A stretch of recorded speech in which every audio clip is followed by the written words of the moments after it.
a geek. Talking baseball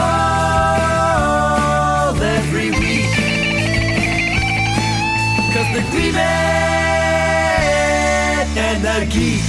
And welcome to Gleeman and the Geek, presented by Blackstack Brewing, now in a liquor store near you. I'm John Bonus of Twins Daily. With me, Aaron Gleeman of you. John is back from Egypt. And I have a couple of questions for you right off the bat. I'd like you to answer them. I don't know if it like deposition style or like what's it where a witness is like an angry witness. Okay, yeah, what a hostile witness. Hostile witness. Yeah, right. Which I just want yes or no answers. So right. I don't want any follow up information or anything. Okay. Did you, John Lowell Bonus, did you or did you not come? It's, by the way, Friday morning. It's at 9 a.m. Right. Did you or did you not come here from a strip club? Correct. Okay. Yes, that is correct. No further. And then the follow-up I have, John Bonus, is at that said strip club at 8-something a.m. on a Friday morning. Did you see my girlfriend there? Yes. Okay. That's all. That's the only question. No, we should say our friend Dana Wessel. Right. He has a radio morning which show. Is technically a competitor of yours. I know. Because you are a regular on the Power Trip morning show. That is He's correct. a regular, or he's a producer on the Half-Ass morning show on 93X. Correct. And they have an event called Toys for Tatas. Yeah. I think Instead of Toys for Tots, it's Toys for Tatas. And John and Becky went. We went and contributed, for the kids. Sure. Yeah. So some toys to that event. The real interesting part was, before we started, I ran into your wife, who went with you, right? And had told me she had never been to a strip club before. Never been, no. I wonder about that. No, I can guarantee you. But, well, you might not know. She seemed, I would describe it as fascinated, maybe. And so I wonder now. I think it was a lot different than she expected it to be. It was a much more congenial environment. Right. How about that than she had expected? Well, they are the sales industry. I agree. You know what I mean? Yeah. So that's the vibe. John is starting the show with. Sure. I didn't go. Yeah. That was because, interesting choice. I didn't. It's not because I have any problem with strip clubs. That's because you don't like giving toys to That's kids. right. I know. You ruined my joke. That was the whole joke. Oh man, John ruined my joke. Yeah, I'm just against. I can get to your punchline far. I'm just against holiday spirit and contributing to children. We have some interesting twin stuff to talk about today. More interesting than Toys for Tatas? Probably not. I haven't heard my girlfriend's scouting report yet. I'm a little, based on Chrissy's, I'm a little worried to hear. Okay. She might still be there. Because on field, or, roster-wise, nothing has happened really with the Twins. Tonight, as we record this, it's Friday morning. Friday at 5 p.m., I think, Central Time, is the arbitration tender or non-tender deadline for teams. Right. And so there's some small chance that there's a move of note there. The Twins have, I think, 12 arbitration eligible players, and we've talked about them in the weeks leading up to this. It's basically all the big names on the team. It's all the 25 to 29 It's basically the core of the Minnesota The guys Twins. who were rookies 2-3 years ago are now arbitration eligible and getting some raises and stuff. But the majority of those guys, Joe Ryan is arbitration eligible and going to make $3 million. Well, he's not getting cut. Right. Bailey Ober, Royce Lewis, on and on and on. Duran, Jax. I mean, we could name, like you said, it's half the core of the team, basically. There might be like a non-tender candidate or two or maybe three among relievers. Yeah. I mean, that deadline can drive additional sort of moves. For instance, trades or something. It can drive trades. It can also drive extensions. Fixed salaries. But I wouldn't expect anything.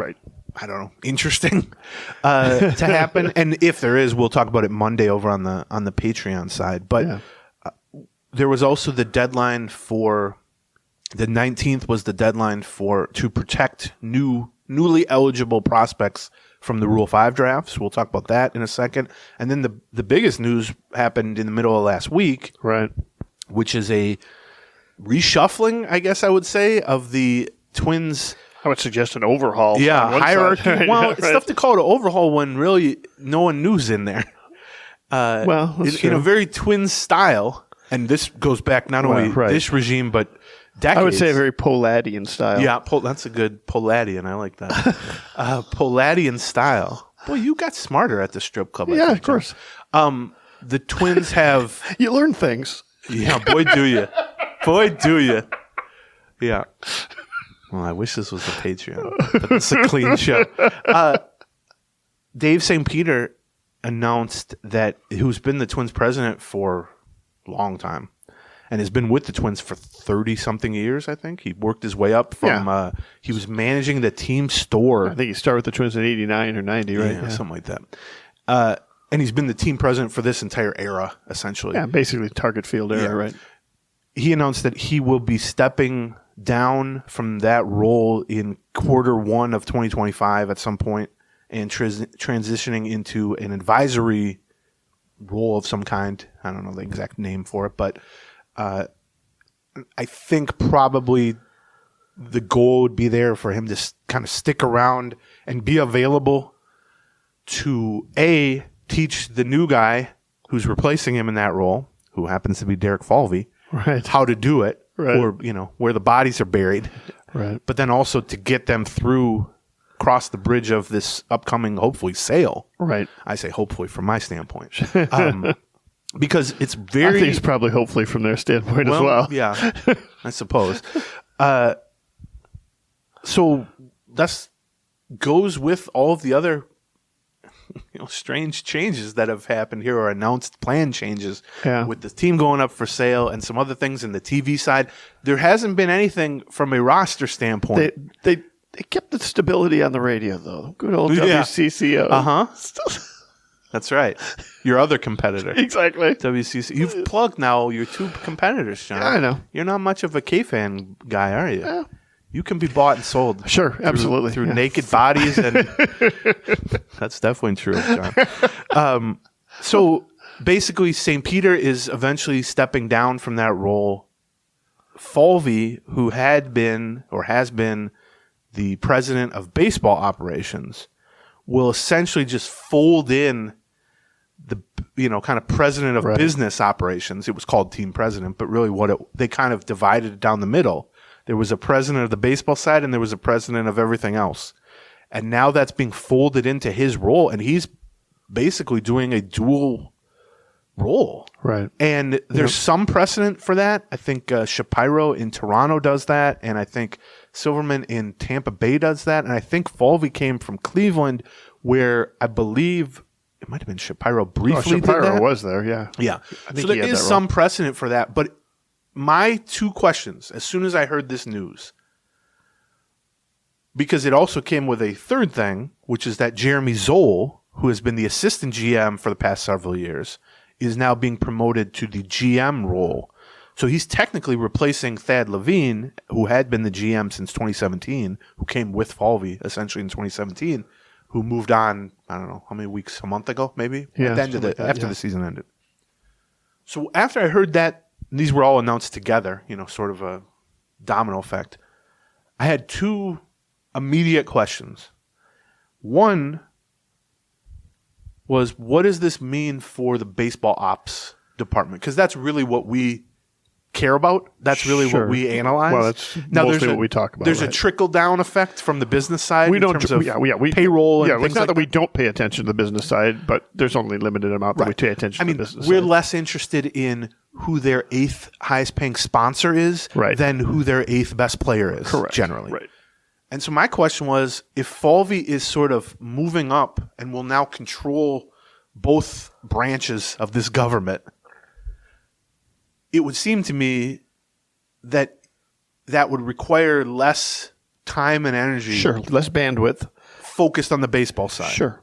And so what happens to the baseball side? That was my first question. And then my second question, after I thought about it for a minute, was, this is very strange timing to me. Or maybe not strange, but it's very pointed timing. It's a very specific intention behind this timing. And what I mean by that is, we've talked for 6 months now, kind of hinting a little bit. I think we talked relatively openly about it on a few episodes, that behind the scenes, it had become clear that St. Peter was kind of winding down in this role. Yeah, it wasn't clear that he was necessary. I mean, I don't know over the last 6 months that we've necessarily been talking about that. What we've talked about, I think, or hinted at over the last 2-3 years, or at least the last year and a half, I wonder how safe Dave St. Peter is there. Now, I don't know that this is necessarily Dave St. Peter. This change is being driven by the organization on Dave St. Peter, or Dave St. Peter is driving this change himself. That's not what I'm talking about at all. Right. I mean, I get what you're saying, but I think that's sort of wishful thinking for a lot of fans that he wouldn't be safe. But, I mean, we had conversations on this show, maybe it wasn't 6 months ago, maybe it was 3 or 4 months ago, that they were kind of preparing other people to apprentice under him or shadow him on certain things and get the lay of the land from a business standpoint. Sure, that's true. And I mean, I've heard about that 2 or 3 years ago. So, but bringing people in the organization, they're like, this is a potential replacement for Dave St. Peter in a couple of years when he is, in his late 50s and maybe looking to do something else, right? I will say, like in September, that kind of increased in volume, and it got a little more specific, where Falvey was starting to be talked about in that role. But I think what happened, at least from my standpoint, is the team got put up for sale by the poll ads. And once that happened, what was that, the first week of October or something like that? Yeah. Somewhere along the line. Right. Once that happens, I presumed would be sort of a stasis. Yeah, I mean, that's last call at the bar. Right. Kind of. The lights start flashing on and off a little bit, where it's like, whatever you want to do under the poll ads ownership, you now have a finite amount of time to do that. And so, to your point, if you've been sort of grooming Derek Falvey, sure, and now that, like, I went to a media event the day they announced this, which I don't know, it was like last Wednesday or whatever, with Falvey and Falvey and St. Peter and Zoll, and we talked to them. And once I talked to everybody there, I certainly got the sense that St. Peter, maybe even further back than 2 or 3 years, was saying to people like, Falvey's the guy. Like, if I'm not doing this job, Falvey should be doing this job. But I think the sale component changed the timeline on this completely. Because I wonder, because there's a few ways you could kind of take that. My initial thought was, if this thing gets sold 6 months from now, it's not like you can then make this change. And so if you haven't made the change by October 1st of 2024, and you want to eventually make the change so that Falvey does replace Dave St. Peter, you might only have a 3 or 6 month window here before this thing is literally sold to another person who will have their own ideas and their own people potentially to bring in. Everything changed at that point. Yeah. Right. So you get this in under the wire, right, not because you're trying to like pull a fast one on new ownership, but because this is something that you've been grooming this person for. And I don't want to say they've promised this to him, but I think there was an understanding here. And so now this changes the timeline. You can't say, oh, well, eventually fall. Well, there might not be an eventually if someone buys this thing in 3 months. Let me tack onto that something that could be similar as well. I hadn't thought about this when we talked about it on Wednesday, but we spent a couple different podcasts wondering, when is Derek Falvey's contract with the Twins end? Right. It was last time it was announced it was ending after the 2024 season. Yeah, and unlike with players, there's no, because they're not in a, there's no union. There's no union to announce it. They're not compelled to announce their contractual terms. And so when we asked the Twins about it, the answer we got was, don't worry about it. We don't announce those contract extensions during the season. Right. So, but what I was told was, don't worry about it. Well, that's what I was told as well. Non-issue. Right. But I mean, I heard about that from the Twins standpoint. I didn't necessarily hear that from Falvey's standpoint, but whatever. True. Yeah. Okay. I mean, if we're at that point and he's at the point where he's like, okay, we're going to do an extension. I want to stick around. I want additional responsibility. Like, I want my growth to continue to be beyond that of This is the baseball only side. That you could have, I mean, they could have been holding this in front of them for 2 years now and saying, I know the Red Sox tried to hire you. I know the fill in the blank. And he's turned down every opportunity. Right. And he's had opportunities. If Derek Falvey wanted to have the same job or higher that he had, president of baseball operations, with a higher profile, bigger market, bigger payroll team, he'd have it all. Yeah, and I should just be clear. That's complete speculation on my part. Right. That could also be a part of that. But the timing of that is interesting compared, in addition to the point that, and now it's also the time, if we're going to do it, now's the time to do it because we don't know how much opportunity we're going to have to do it after that. Right. And so that kind of, I think, answers, or at least plausibly answers, my question of why now? Why now? Because this is your last chance to do it, basically. Right. What the offshoot of that, though, question that I would have is, I think Falvey, I know there are many people listening to this who are like, they should have fired him after the season. Probably 5 years ago, they should have fired. I get that. Right. That's every fan. There's a segment of every fan base that wants the GM and the manager and the whatever fired after every season. But I think league-wide, he has a great deal of respect. I mean, The Athletic did a survey, an anonymous survey of other front offices, and they ranked the Twins 7th, and that's because of Falvey.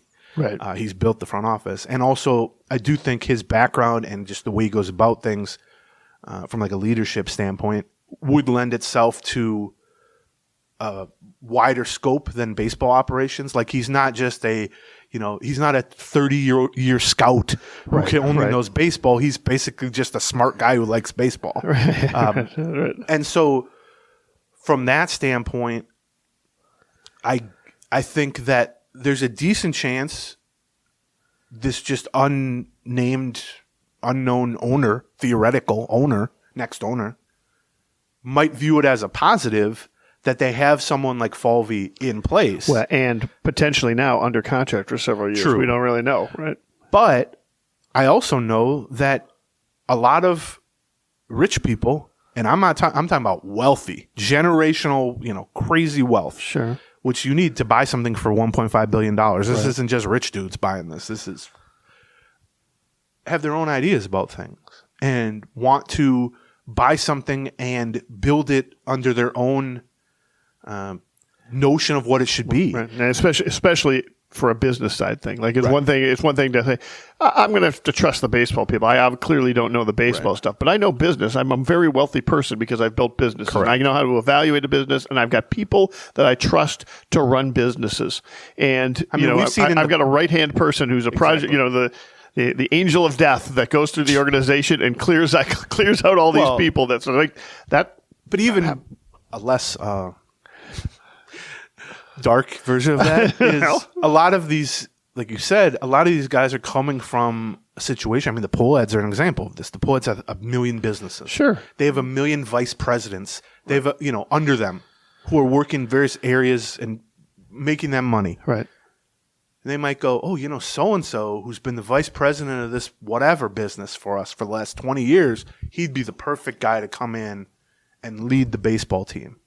And so from that standpoint, to make a change at the top here and see someone who's been doing this job for 20 years, basically in St. Peter, step aside and then name a new, 40-year-old person to that job, potentially months, 3, 6, maybe a year before the sale, is in itself kind of, I don't want to say risky, but it's it's bold. Right. It's we're sort of assuming that whoever buys this team will want Derek Falvey in this role. Not to mention, when you're putting something up for sale, a business up for sale, generally you want to put a face on it as if everything is in place. Especially, and to be able to point to somebody and say, this guy's been president for 15, 20 years right now at this point. We've got this stuff down. We know what we're doing. There's a reason we're you can trust and spend $1.5 billion on this. Is we've got key people in place throughout that thing. Yeah, this ship is sailing itself. Right. And you can get on board, and then you can decide where you want to take it. That's right. That's right. And a lot of bad and then what you do and end up doing is, throwing some extra money at those people to make sure that they are, on board and handling things during the transition. And so that's where it is a little bit weird in terms of this change. My spidey sense goes up because it's the most natural thing, even if, like we said, it's been it's not a secret at this point, or it wasn't, before this even, that St. Peter was sort of winding down in this job, but I thought that would be a 2-year time period or something like that. Right. Because if the person you just described, which he is, the most logical thing would be for that person to remain on the job through a sale, right, and into the new ownership until the new owners are ready to bring in their own person. And if anything, and that couldn't work out better because he's about ready to go anyway. Right. It seemed like it was set up that he'll be an outgoing team president, but he'll bridge the gap between the Poleheads and the new owners. He'll stay on for the transition. He'll guide the ship and show them where all the bodies are buried and all that stuff. Right. Not literally, although who knows? It's a big ballpark. They got groundskeepers. They got all kinds of stuff. You know what I mean? They've got everything you need. Right. Yeah, that's right. Who knows? I made the same joke on my in-laws farm every time I go there. A lot of room to bury boyfriends here. I think it was the first joke I ever made tonight.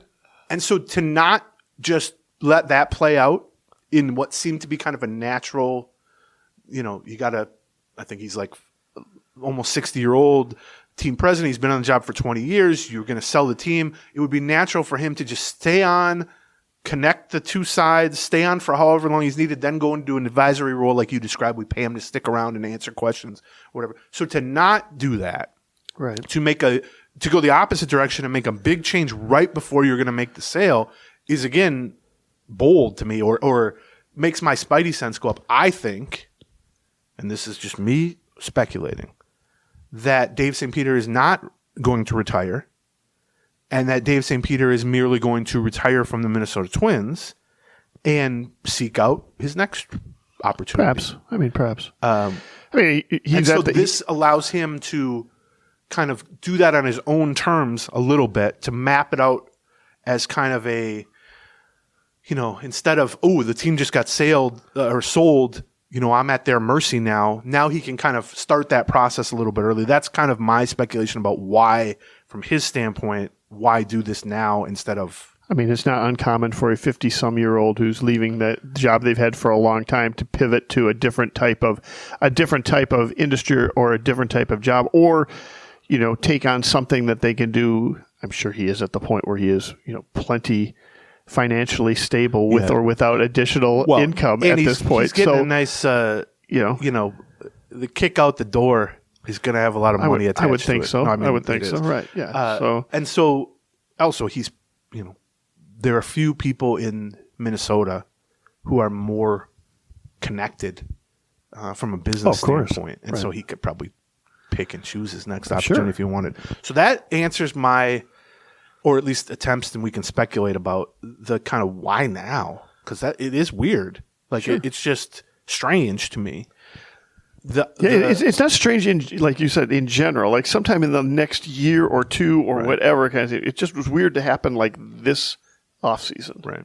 So I think it really is an example of when you've been planning for something, and I mean on the St. Peter side, on the Falvey side, on the whatever side, for a while, 6 months, 2 years, whatever it is, and maybe within that there's been some promises made.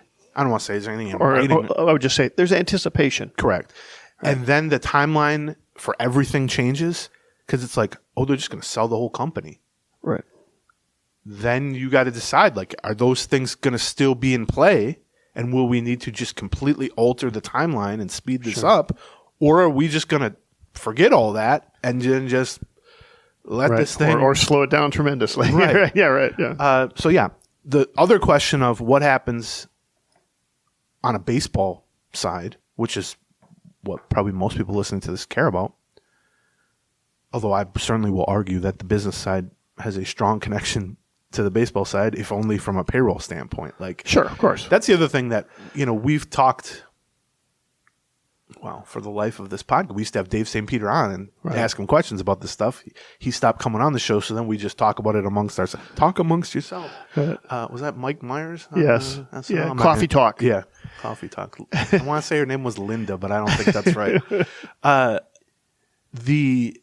I'm a little verklempt. That's right. Now we're just, nobody knows what that is. That's 30 years old, right? got to be from the 90s. I guess so. Jeez. I haven't watched SNL since I was a kid, so that's got to be. Anyway, we've talked, especially over the last 2 years, with the TV situation and the attendance situation and the payroll situation. By situation, I mean worsening.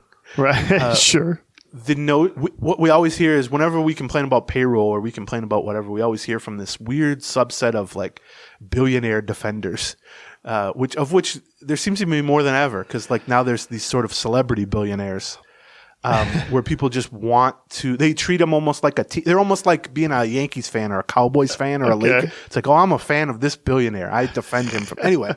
What we hear is, well, how can you blame them? They don't want they didn't become billionaires by losing money and they have to run it like a business. Well, no, you don't. You choose to run it like a business. You can run it like a business. But then even if you do agree, I disagree. I reject that as a premise. But even if you agree with that a baseball team has to be treated not as a luxury item, not as a thing to invest as a community asset, but just as a cold, hard business. Even if you buy into that, who says they're running it well as a business? And so that's another interesting aspect of this, which is they've had the same person at the top of the business hierarchy and largely the same people under him for quite a while now. I mean, that's the Twins way. Sure. You promote from within and you have loyalty and people stay in jobs. Palladian way. Right. Yeah, right. I like that. Yeah. I'm going to remember that. Palladian. So it's going to become like a 4-letter word. Oh, that's so Palladian. I don't know that you could make an argument. Let me put it this way. If you were to say, how has the Twins as a cold, hard business been run for the last 5 years or last 3 years, let's say. Sure. I think there would be a much more difficult argument to make that it's been run well than it's been run poorly. Yeah, I mean, I kind of want to dive into this a little deeper, and we got to get to a sponsor. But I guess I would say on that is that I had no concerns about that up until about 2 years ago, right? Sure. Because in part, listen, we're evaluating this at a very macro level. Like I can't see what's going on behind the scenes with sponsorships and everything else, right? What I know is that that's intentional. They don't open their books. Sure, no, agreed. But so at a macro level, basically, I'm like, are they continuing to earn enough revenue to continue to drive payroll up? Right. And for years, it was going up and up and up, and it was going up by a pretty significant amount. A reasonable amount, 10%, pretty much on a regular basis. They were kind of keeping pace with that's right. averageness. Absolutely. And so, at that point, I would have been like, they've been doing a decent job. Now, I think if you take a look at some of the other numbers, it's a little harder to make that argument. Like you take a look at sort of attendance numbers, or you take a look at, but then at what has happened since then over the last 2 years is, I guess there's at least 2 or 3 red flags. Sure. Right. The biggest, of course, is the TV piece, which they're not alone there. Which they're not alone. But I think it would be tough to argue that they handled it well. Well, I mean, they're certainly one of the most impacted in Major League Baseball. But they kind of half measured it on both sides. Do you know what I mean? And even before the bottom completely fell out on the revenue side, they were stuck with you could not stream in market here. Right. Like they had hurt themselves, kneecapped themselves a couple of different ways on that over the last 2-3 years. And while you can be sympathetic about the fact that the bubble has burst in the industry and they are being caught up in it and so on, you also still have to at some point go, the job of the president is not just to make sure that we've got enough beer in the stadium to feed or to keep everybody, keep me personally which is its satisfied. I've heard that there's an entire department. It's the bonus beer department. That's right. Like to make sure that John, when he's doing his 9x9x9 challenge, has enough beer and hot dogs. That's right. And then there's 3 interns who just deal with Chrissy's consumption. That there are people in the organization to do that. That's not the president's job. The president's job is to look down the road and say, I've got $250 million in income coming in from this particular, or $250, $300 million worth of overall income. How do I nudge that forward? And how do I protect against an enormous loss like that? How do I look? And I might have to maybe look 2-3 years down the road to be able to do that. Yeah. And it's not clear. I think they made a lot of. It's certainly clear that didn't happen. They made a lot of short-term decisions based on short term, which is we just need the money now. Right. As opposed to let's get in front of this collapsing bubble. Right. Which this is not a new thing. People didn't just start talking about the cable industry collapsing 6 months ago, obviously. Right. So anyway, my point there was that we don't know how Derek Falvey will be as a business leader. He certainly has a lot to learn. He talked openly about that, which is part of why St. Peter's staying on as an advisor who's going to kind of walk them through some of these steps, because I don't think their plan was to have this happen in Q1 2025. Right. I think now this is their plan. Right. So we don't know how Falvey will be, but I'm not claiming to know the inner workings of Falvey's brain or anything, but I've gotten to know him pretty well, and I think just from an outsider perspective, his decision-making processes and the way he evaluates baseball players, there are things to glean from that as it relates to business and how you view marketplaces and things like that. He's also just younger. Right. I've talked to him off the record, just, shooting the S about the TV situation, about media rights deals, about the current state of fill in the blank with the world of sports or baseball or whatever. And I do think he has a much more, not even comparing to St. Peter, I think he has a good grasp of, or at least what I perceive as a good grasp of, where this thing might be headed, how we can position ourselves well in there. And so all I'm saying here is, honestly, this kind of reminds me of the conversation we had when they put this team up for sale last month. We don't know what the new ownership group will be like. Will value. We can only look at them from like a theoretical kind of playing the odds standpoint. And I think we both agreed we know what the poll ads are like. Sure. Odds are the new ownership is not going to be worse from a fan perspective than the poll ads. They might be, and they might be the same. Right. Yeah. But there's some chance they'll be better, and there's a smaller chance they'll be worse. I think probably from a business standpoint, given, as you talked about, the last 2 or 3 years especially, but I would say just overall, how things have gone and what we know about the Twins and how they approach these things, and, of late that the payrolls dropped and revenues dropped and all that stuff. I think that you can look at it the same way and say, kind of door number 2, sight unseen, opening it and not knowing what's behind there with Derek Falvey and how he chooses to structure things and, all that. I think there's some reason for optimism there that it could be better from that standpoint. And I'm not going to sit here and say, oh, it's great that they can make more revenue. I don't give 2 S's about the revenue. I only care about the Twins' revenue because there's a clear link between their revenue and their payroll. Right. There's a clear link between their payroll and their roster.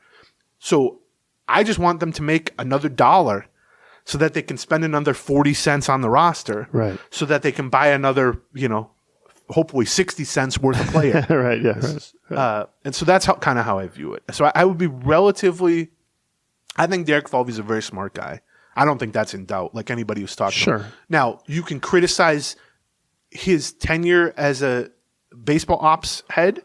Certain trades have gone well, certain signings and all that. They've been, I would say he's above average, but hasn't been great. That's my viewpoint of that. But I do think he has the background of someone who could thrive in a business role. But then it leads to me to say, how long until he's, if not entirely detached from a baseball ops standpoint, how long before his focus is truly on the big picture $300 million thing as opposed to trying to sign a backup outfielder? Right. And I think that is inevitable. You can't – I just have a hard time believing that someone can have their full attention and energy on both those jobs and do both of them well. Yeah. But talking to him, talking to Zoll, talking to some people behind the scenes last week at Target Field, I'm fairly confident that the impact for 2025, which is to say this offseason, trades, signings, that sort of thing, is going to be pretty minimal. Because much like how St. Peter is kind of gradually phasing out in order to show Falvey the ropes on a business front, I think Falvey is kind of doing the same for Zoll and others on a baseball ops front, which is like, I'm not going anywhere. Like, you're not just going to go out and make 3 big trades and 2 signings or something. Like, I'm still going to be the guy with the gavel ultimately who says yay or nay on these moves. But a year from now, 2 years from now, I suspect that Zoll will have a lot more autonomy. But the reality is he's been kind of prepping Zoll and a few other people under him to do that anyway, because this has really been, I know they love to use the word collaborative, but I do think this has not been a situation where Derek Falvey is making every call, calling agents, like they've been splitting these duties, and I just think this will mean a different split of that pie as opposed to a different baker making that pie. Is pies baked goods? Yeah, I agree with you, and I want to dive into both the point of prepping and discuss a little bit more about Jeremy Zoll and who he is and where he comes from. But first, let's talk a little bit about our presenting sponsor, Black Stack Brewing. I was there Tuesday night. I'm shocked. Can I just interrupt to say something? I talked to Jeremy Zoll on the day he was promoted about Black Stack Brewing. Did you really? Not kidding. I believe it. 30-second conversation. I mean, part of a conversation where I was like, "Hey, have you heard of Black Stack?" And he was like, "Oh no," but he knows Bricksworth, which is their sister, right? Their sister company, and Black Stack is known for their beer. Been known for their beer for years in this market. What they haven't been able to do is to find them. It's been tough to find them. You've had to go to an excellent tap room. Phil Miller's first time at that tap room. 94 and 280? Is that what it is? Yeah, it's 94 and 280. It's kind of like Vandalia and University, that kind of thing, just a little bit north of that. Now they're getting wide distribution in stores, which is a big change. Yeah, I actually saw it on tap at a bar here downtown, which I was glad to see. True. But even more so, the bigger development is they are now in liquor stores everywhere. Go look for Black Stack. I will personally recommend. Well, you can't go wrong with their hazies, and Phil Miller will tell you that because he's like, they've got so many good hazies on tap. I'm like, yeah, well, that's the whole point, right? Yeah, that's right. But I should mention, if you like pilsners, they've got a French pilsner, which I'm not that familiar with the difference between a French pilsner and a Czech pilsner and a German pilsner, but it's tasty. Slopes French pilsner. They've also got other stuff like they've got a pale ale, they've got a strawberry rhubarb sour, and some other things like that. They've also got THC seltzers, and you can figure out where to get them. Just go to the where to buy page on their website, or just honestly, probably just stop by your liquor store. They probably have it, and if they don't, you can ask for it. Exactly. Right. Black Stack Brewery, second largest tap room in the state of Minnesota. Go check them out. You're not going to go wrong with Black Stack Brewing. And then the next one is Soda Stick. Yeah, Soda Stick. Long-time sponsors of ours. We have been talking for just this recently about Toys for Tots. That means the holiday season's here. And you know what the holiday season also means? It means Black Friday. That's right. Black Friday and Cyber Monday. And they have already jumped into. Soda Stick is not waiting till Black Friday. Site-wide. No promo code needed. That is correct. 25%. That's pretty good. Yeah. Off everything. And every order, it says, we'll get our fun new Fishing for a Prize pull tabs for a chance to win a gift card. That's right. Yeah. It goes on and on. So, yes, you get a free hat for any order over $75, right, and then free shipping plus the 25% off on any order over $99. You could just do all your holiday shopping there. Bingo. And you're going to want to, because you're going to go out there, you're going to start shopping around, and you're going to be like, oh, that's awesome. Oh, that's awesome. Oh, that's awesome. So, yeah, just take care of it like this week. Minnesota sports shirts, I always kind of compare it to a small batch barbecue place that everyone loves. Right. Yeah, that's right. Go, because it's not. Well, that's true. They're not mass producing this. Right. They also run out. You're clever designs. It's not just a logo of a team. It's kind of inside-y a little bit, which I love. Great Dinkytown stuff for the Gophers. They got and then what you do? They got Viking stuff. They got Gopher stuff. Wool, Wild, everything basically. I defy anyone to go Google Soda Stick, like Minnesota Soda Stick. Look at their website for more than 90 seconds and not find something that you want to buy, either for yourself or for someone else. If you're a sports fan in Minnesota, it's a gimme. Right? Site-wide, 25% off. Go Soda Stick. SodaStickCo.com. Or just Google Soda Stick. One of the things I want to follow up on your last point about Zoll and being groomed into that position or being developed into that position is one of the things I think that they appreciate about Falvey, and it also addresses sort of your concerns about him splitting his time now between the baseball side and the business side. I think one of the things they have been most impressed about with Falvey, and I think it's one of the things that he spends a fair amount of his attention on, and what we've really seen throughout the baseball side operations is he's developed an organization. Right. He pays a lot of attention to he pays a lot of attention, and he encourages those people who work for him to pay a lot of attention to developing the people underneath them and to trying to fill roles and create an organization. And I think when they hired him in 2017, that was one of the things they said is like, we're bringing this guy in to completely overhaul sort of our baseball side. And I wouldn't be shocked. Like, there's also Dave St. Pierre had a lot of strengths, and he was very bottom line oriented. Right. But I don't think you can be bottom line oriented and operations oriented and such, and have a lot of stuff in place. But it could be that they're taking a look at that side and saying we're ready for sort of a refresh and to bring us back up and start developing people.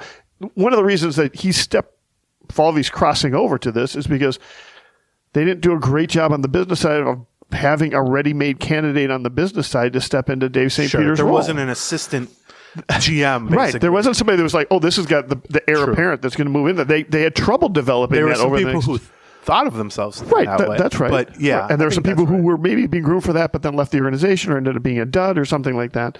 And as a result of that, I think that's one of the reasons why Falvey's moving over there. And I think the fact that he has developed that on the baseball side is A, evidenced by Jeremy Zoll moving into the role that he is, and B, lessens the concerns that we have about certainly any near-term impact for that, but also some long-term impact about that. It's funny. I think that Falvey, I agree with what you're saying, mostly.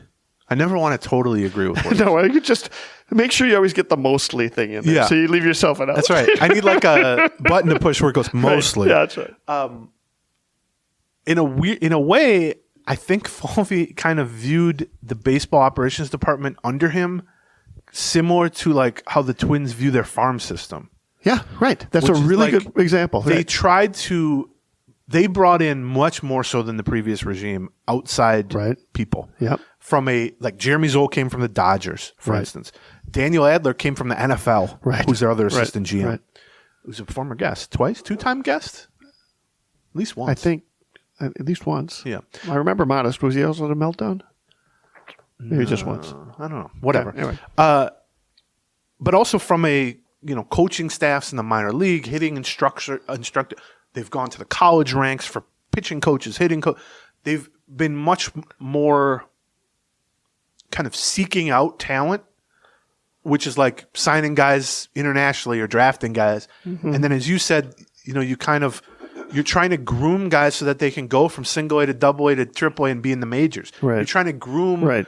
You might hire someone as an intern or as an assistant on the tech side or something. But if you notice some skills in them, you can work your way forward. I mean, Jeremy Zoll was hired after working in player development with the Dodgers, and he did a lot of that with the Twins. He did a lot of like training-based stuff.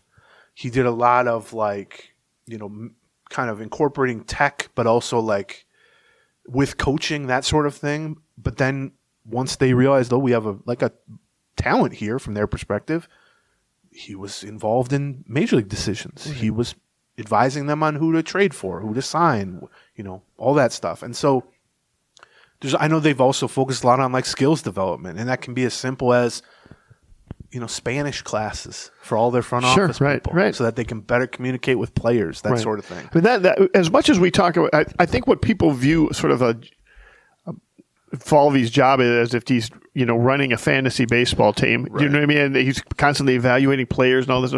I actually think that's a tiny portion of what he does, and in fact, I think that's mostly being done by other people. I think a lot of what he's doing is leading an organization. There's just a lot to be said about leading an organization. I think the fantasy baseball aspect, and by that you just mean like who did they sign, who did they trade for, what does the roster look like? Right. That is the most important. I mean, that is you got to know your stuff. That is you're not peeking behind the curtain. Right. But to me, that's like the end result of all this other stuff. Mm-hmm. Like there's a million people and a million pieces. Kind of bringing information and behind doing analysis, whatever the great and powerful Oz. You look behind that curtain or whatever, and they're spitting out a roster. Right. And you can choose to just look at the Twins for what's in front of that curtain, which is who do they sign, who they trade for, how many wins do they have, what's the roster, and I mean that ultimately is what this is all about: winning games. But it's not just Derek Falvey sitting in a room somewhere by himself with a, Excel spreadsheet that says relievers on it and going, this guy. Right. Now, you can argue whether all this stuff is worthwhile compared to just that. Right. Like, are they that much better off? I think they are. But just as you try to develop even your lowest level prospect, even a 15th round pick, you're going to give him the same level of instruction and coaching and opportunity and all that because you never know. Sometimes a 15th round pick turns into Bailey Ober or whatever. So I think they've done that from like a organizational standpoint, up and down. And also, you never know who you're going to lose. They've lost a lot of coaches and a lot of front office type of guys, especially compared to the Terry Ryan era where they lost no one ever. Yeah. No one ever tried to poach them. I mean, the truth is that if you're going to take the tact of we're going to hire people who want from outside the organization who want to move up, develop their skill sets, etc., Right. you are also signing up to have those same people do the same thing to you. And and when that happens, you need to do the extra work of having somebody to fill that spot, etc., to make sure that they are taking care of finding their replacements. What their mindset is, which is, I'm sure, true. I mean, everybody in every walk of life, you get hired in a lower role, you want to work your way up somewhere. Exactly. Whatever. But I think if you are developing, if you're viewing, when they hired Jeremy Zoll 5 years ago, if you view him as a 5th round pick or whatever, that's high A. Well, if you turn him into a top 100 prospect, some team might want to trade for him. Of course. It's not so much that they want to get out, but if you kind of develop guys into more valued potential pieces of organizations, other people are going to kind of try to poach them. Right. And you need to be ready to either promote them to keep them or have people in place to backfill when they leave. And so Thad Levine left the GM role a month or so ago. Everything happened a month or so ago. And my assumption when that happened was that Zoll would just replace him as GM because Thad Levine for the last 2 or 3 years has been the GM. Oh, he's been the GM since 2017. But for the last 2 or 3 years, there have been 2 assistant GMs, Jeremy Zoll and Daniel Adler. And Zoll comes from much more of a baseball background. He was a college catcher at Haverford. He worked in player development, scouting side, that sort of thing. And Adler joined the Twins to head their analytics department, basically. And worked his way up from there to more of a decision-making and that sort of thing. But Zoll has much more of a, traditional baseball lifer type of background. Yeah. So when Levine left, my assumption was one of the 2 assistant GMs will just be elevated to GM. That's kind of how things work. And my guess would be Zoll. They held off on that for a month or so to the point that we started wondering maybe they're not even going to. Maybe they're going from outside the organization. Or just leave that vacant. Oh, yeah. And figure, at least in title, although I think I told this story. I asked somebody in their front office, how can you have no GM and 2 assistant GMs? And they told me, you're an idiot. That's literally what they told me. It's just a comment. I think they have a macro on their text that just says, you're an idiot. And so I think that makes sense. Now, the difference now is the GM role that he's stepping into is much different today than it looked a month ago. Because a month ago, the assumption was if Zoll had been elevated to GM to replace Levine, he would just be the number 2 guy. And maybe his responsibilities would change, but not, hugely. And maybe Adler would take on some more responsibilities. Someone would get elevated maybe to the second assistant roles. We could name some names, but sorry to anybody listening to this who wants us to name your name, but I don't want to leave anybody out. And so, technically that is what happened. But I think the difference now is, as we've speculated about, maybe not now, maybe not 6 months from now, maybe not even in 2025. But 2 years from now, 3 years from now, if this thing stays kind of status quo under new ownership, which is in itself a question, I would expect Zoll to have a role that is closer to Falvey's previous role than Levine's previous role, if that makes sense. Like closer to a decision-making role than a number 2 role. There's certainly a space. Right. There's certainly of a vacancy to move into there. So, or let's do it a different way. There's certainly opportunities to be able to create something like that as opposed to, settling into the role that has kind of left. So, and I know we got a lot of questions from people who were like, well, did they make a mistake letting Thad Levine leave? If they knew this was going to happen, wouldn't it have been smart to keep Levine and just kind of have him take over a bigger role? Maybe, yeah. I think 5 years ago, that probably would have been what they did. But I think, and this is not talking out of school, we talked about this in the moment. Even we talked about this before Thad Levine left and certainly immediately after he left. Phased out is probably too strong a word because that's like a pejorative, has a negative connotation. But I think the same things we've talked about with giving opportunities and developing guys like Zoll, guys like Adler, guys like Kevin Goldstein on the international side, Josh Kolk. Oh, now I'm naming names. Right, yeah, I get it. Nick Beauchamp. Should I just go down the whole list? I should just let them pay me like $10. I'll throw your name in there or whatever. There you go. Joe Schmo. They're like, who's Joe Schmo? He's an intern in the mail department. He's a really up and comer. Anyway, those guys have been taking on or learning the ropes under Levine to the point that they felt like Levine's role had been kind of diluted a little bit. And I don't want to say they didn't need him because he was valued. I mean, no one says a bad word about Thad Levine. They won't, whatever. But they felt like if Thad wants to be a true number 2 or maybe even a number 1 somewhere, that this was no longer the place for him to do that. I mean, you made the analogy, I think, at the time, because John is allowed to make the occasional bad analogy to go along with my many bad analogies, that Levine was in a way in 2017 when Falvey came on was like the training wheels for the whole organization. Right, yeah. He had been the number 2 guy in Texas for 2 World Series teams over a decade. He was grizzled. It almost felt like a mentor for Falvey. But you fast forward now 7 or 8 years, and the need for the people are just riding the bike now. Right. And that doesn't mean that Levine wasn't valued, but it means, well, maybe you could go provide that to another front office, or maybe there's an opportunity for you to have a bigger role in another front office. So from that standpoint, I don't think they're like, oh man, we never should have let Thad leave. I think the point was they felt like guys like Zoll were ready for, and maybe had already kind of taken on more responsibility. And so those to me are not incongruous with each other. I think those go along with each other. The same mentality that led to Thad Levine's exit leads to Jeremy Zoll's promotion and more responsibility here, basically. Yeah, I think so too. And let's talk a little bit about where Jeremy Zoll came from and what his background was. Yeah, so like I said, he was hired from the Dodgers. Before that, I believe he worked Reds and Angels, I want to say. Angels is where he got his start, I know. Okay. Maybe 10 years ago, something like that. He's only, I believe, 34, 35 years old. Yeah. He's young. He, like I said, comes from he was a college player, small school college player, but he was a catcher. He comes from a more player development and scouting background.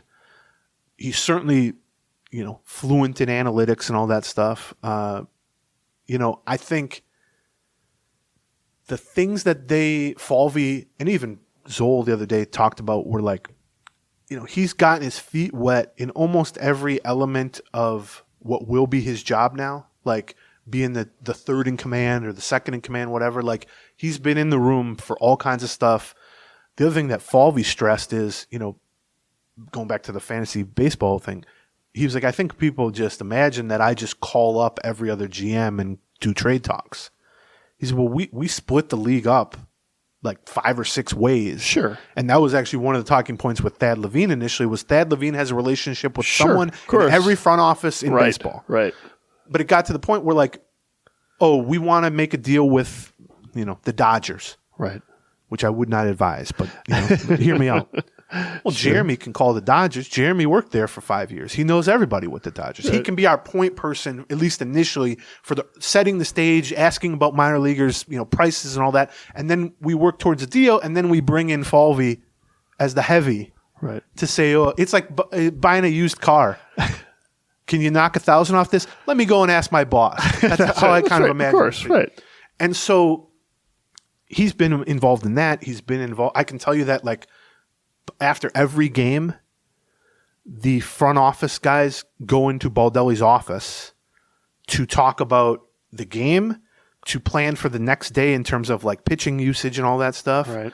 to talk about injuries, to talk about roster moves that are needed. Yeah, do we need to do something Right. to They have keep a fresh bullpen? a whole blah, little blah, blah, session right. in there, and sometimes I know that largely. I'm in the clubhouse, but the reason I know that is because the media is often just waiting for that to be done. That's right. To talk to Baldelli. Jeremy Zoll has been in that room for the entire time I've Sure. been there, basically, and so he's been involved in all that stuff. But the thing that Falvey said was there are some elements that he just hasn't had the bandwidth, or we haven't asked him to be involved with. The draft he's going to have to get more involved with. International signings he's going to have to get more involved with. There are certain aspects of the organization that are like one branch further than he's sort of been involved with. And it's not that he's going to be the guy drafting. Sean Johnson is the guy who drafts for the Twins. But Derek Falvey listens to what Sean Johnson wants to do and says, yes, do that. Or no, don't do that. Right. Same thing. Kevin Goldstein and I can't remember his name. Roman Barinas, who they also hired from the Dodgers, are running the international side of things. Derek Falvey is not in the Dominican Republic scouting 16-year-olds. Right. But Derek Falvey is signing off on giving a 16-year-old $2.5 million or whatever, based on their advice. Well, those are things that Zoll's going to have to start to sign off on. And so I think there are elements that he's going to have to learn. But from the nuts and bolts, like roster building standpoint, he's not only been in the room for all that stuff, he's had a strong voice in those conversations. He's made, he's apparently negotiated with agents and teams. Apparently in a leadership position in those discussions. Right. Do you know what I mean? At the thing. point, like at some point, you've got to pick which of these guys is going to lead the rest of these guys. Now that I'm not going to be leading the rest of these guys. Direct reports. And usually the answer to that is the guy who's already leading them. Yes. Right. I think so.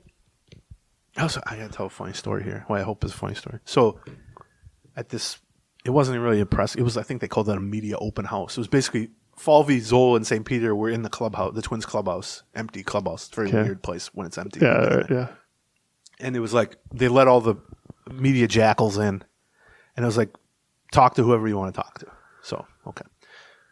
At one point, I say, we're talking about something about, Zoll coming in, but that he's not new. He knows everyone and all that.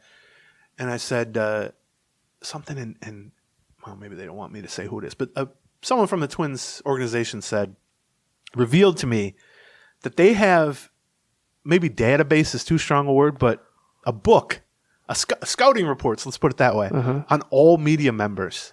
An internal scouting report on all media members that they give to, like, let's say Falvey. Sure. Hey, you're going to jump on a radio show with this person. Correct. Here's what you need to know. Yes. Right? Yeah. You're right. When I used to do I'm imagining now all the times we've been scouted, which is like Thad Levine did an event with me in 2018 or whatever. It's like, okay, who's this Gleeman guy? Well, we have a full dossier we can give you. Here's a picture of his fat ass. Sure. Here's all the bad things he said about us, blah, blah.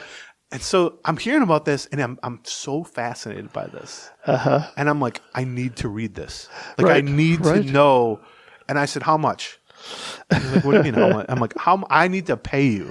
Right. I need to read mine. I certainly need to read bonuses, but I want to read Phil's and Bobby and Betsy and Joe. I want to hear everything. Right. I almost want to retire from baseball just so I can read this thing. Right.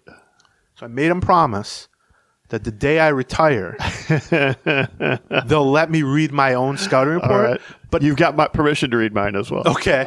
Yeah, it's like that's right. It's like a. That's right.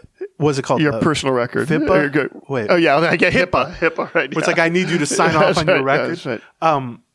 But then I thought your permanent record. Then this person who will remain nameless said to me, "Oh man, will that get you to retire?" And I was like, I just backed myself in an interesting corner here. It's just like, when I retire, you have to show me the scouting report. And they're like, okay, you want to do that today? You want to quit writing about us today? But I just thought that was so, and why wouldn't they have that? Right. Honestly, right, of course. Because you think back to, there was always a joke that I heard that like when Josh Donaldson signed or Correa signed, Correa I think was too late. Sid might already been dead by then. But when Josh Donaldson signed, or like when Falvey got the job in 2016, and holds his introductory press conference, it used to always be that Sid Hartman, R.I.P., would ask the opening question. Right. And the opening question would always be like, what do you know about baseball? They become a little too Royce-esque. But you get the idea. And I always remember, I always heard that they would kind of warn people. Right. Your This first question is 100-year-old going to be angry guy is going to ask you a really weird question to start. And like I remember Baldelli's press conference, Sid asked the first question, and Baldelli was like, "Hi, Sid." Like basically Right. like, "Oh, I was expecting you." Right. So I never extrapolated from that if they give scouting reports on Sid, they probably give scouting reports on Sure, Royce, right, of course. on me, on you. I need to see that. And I wonder if it's like a baseball scouting report where it's like grading, like Right. criticism of the team. He's an 80 grade on the Yeah, right. 80 Yeah, I scale. wonder if there's a ranking. Yeah. Anyway, On a similar topic, I couldn't help but be distracted during this trying to think of what the macro for "you're an idiot" looks like on that person's cell phone. yeah. You mentioned I that. think they just type the word Gleeman. Well, I was thinking that was my first Maybe. thought, but the problem is that if they actually do want to type about you, they don't want it to True. translate to "you're an idiot." So which- it can't be just straight Gleeman. True. And I'm under the So I was- understanding that they I- do gossip about And me. you also want to keep it short as a macro. So I'm thinking like GL33. Yeah. Something or like maybe that. just like a-hole or something like that. Here's another funny, I don't think he would mind. Or me gleams. Something like that. Something that they would actually refer to. we were sitting around talking to Zoll. We interviewed him and then just talked I was talking to him about Black Stack and other Right. stuff. And he leaves. And I had said something to him. You know me, I try to make jokes. Yeah. Right. Dustin Morse, their their communications czar, comes in. So Zoll leaves to do something else, and Right. Dustin comes in and he says, "Aaron, did you just tell him honeymoon's over?" And I said, "Maybe." But I said it like jokingly. And he goes, "Did he know that?" And I was like, "Okay, well, I'll have to bang up start." There we go. Anyway, I believe I did say that. All right. Before we talk about some other things from that media session, because there were a few little tidbits dropped, especially by Falvey, I would say. Let's talk about our last sponsor here, which is BetterHelp. That's right. We're getting to the end of the year. You're getting to the point where you're kind of giving thanks. Maybe you're evaluating your 2024. You're starting to look forward to 2025. And at some point, maybe you're like, I could work on some stuff. Yes. I could, And if you want someone to talk to and therapist to help you work through some of these things. yeah, and you're like, I don't know how to get a real therapist in real life and blah, blah. Well, you can get set up with a real licensed therapist via BetterHelp, and they can tailor it to what you're comfortable with, and they can usually set it up within days. Yep. And so if you're It's entirely online. a video call, Right. you can do that. If you don't want to be on camera, you do a phone call. If you don't want to do a phone call, you can do a live chat. Whatever you're into. If you don't even know where to start or how to talk, all you do is you go out there, you just fill out a brief questionnaire, and you'll get matched with a licensed therapist. And by the way, if you don't like that person, you can also switch therapists Yes. anytime, no additional charge. Go to BetterHelp. That's HELP. BetterHelp.com/Gleeman, and you get To get 10% off your first month. Let the gratitude flow with BetterHelp. That's BetterHelp, HELP.com/Gleeman today and get 10% off your first month. Okay. Let me just make sure I got. I think we hit everything I wanted to hit on that point. So we also just talked to Falvey and Zoll about, baseball stuff that day. Nothing, bright blinking light headline or Okay. anything, but a few little crumbs of information I thought were interesting, which is, there had been some speculation. I'm going to guess Twins Daily had 1,100 articles about Correa trade speculation. Sure. Basically because, two things. One, Joel Sherman from the New York Post wrote a, New York Post style article. Right. I have a lot of respect for Joel Sherman. He's been, since I was a kid, he's been in that role. But it was a real speculative, like, hey, the Yankees. He called that speculation. But right. people only see the headline. Right, They that's don't right. Actually. That's right. So then he was like, hey, the Yankees and the Mets call the Twins about Correa. The Twins' payroll's going down. Correa, is still good. Whatever. Right. People took that as like, the Twins are shopping Correa or whatever. Right. But I will say that the normal reason to kind of dismiss that sort of stuff is, the big market vultures are circling the Twins stuff, which always happens all the time. Well, it is true that the Twins are in a rough spot from a payroll standpoint. Nick Nelson wrote a story about it as soon as it came out, and his point is, here's the problem. It's a fair question to ask. I agree with that. It is, in fact, a fair question to ask. Now, the one wrench in that is that Correa has a full no trade clause. Right. And so if he doesn't want to leave, if he doesn't actively want to leave Minnesota, Right. he ain't leaving. Right. And there's been no word from his side of things, Of course not. publicly, or I will even say privately, that I've heard of or heard from him. But that can change. And so we asked Falvey about that speculation and about, more.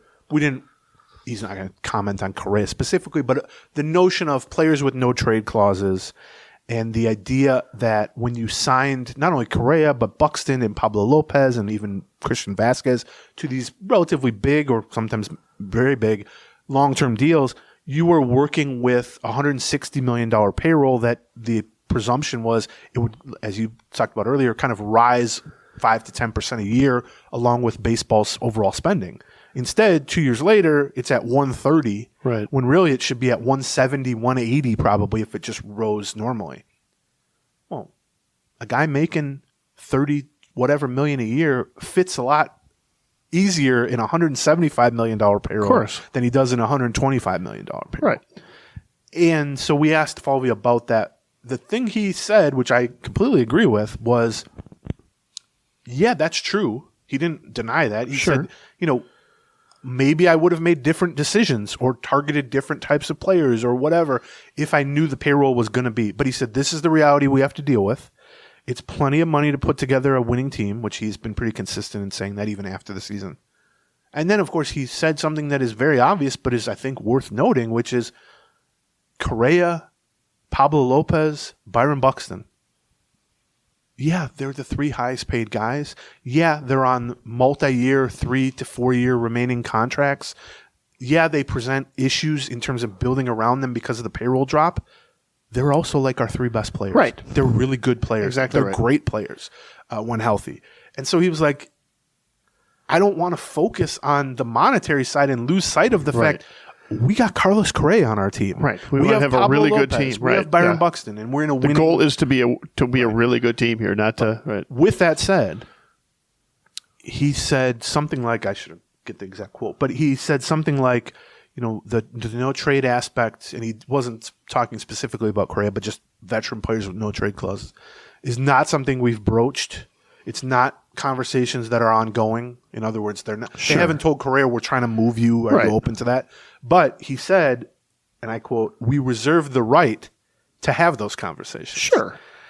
Which, yeah, but That's an interesting caveat to throw in right. there. I don't know, What for I've no learned apparent reason. doing this job, and I think this applies to life in general, when you give someone the opportunity, think of it like this: in the NFL, on a Monday morning or a Sunday after the game, when a quarterback, middling quarterback throws 3 interceptions, and someone says, "Is he going to remain your starter?" And the coach says, "Well, we'll evaluate. We're evaluating everything." That means that guy's about to get benched. The non-answer, or when it would be easy just to say yes, Sure, right. or no, Right. and you evade that, is often more valuable Sure. from trying to piece together what's actually going on than a yes or a no. And so I don't think that means they're going to trade Correa. I don't think that means that they're trying to trade Correa. I don't think it means that Correa is asked out in any way. But he certainly could have But just said, it's not off the table. right. He could have just said, Right. "Oh, we're never going to, Correa wants to be here. We want him here." No. Right. What he said was, we're going to treat him like we treat anyone.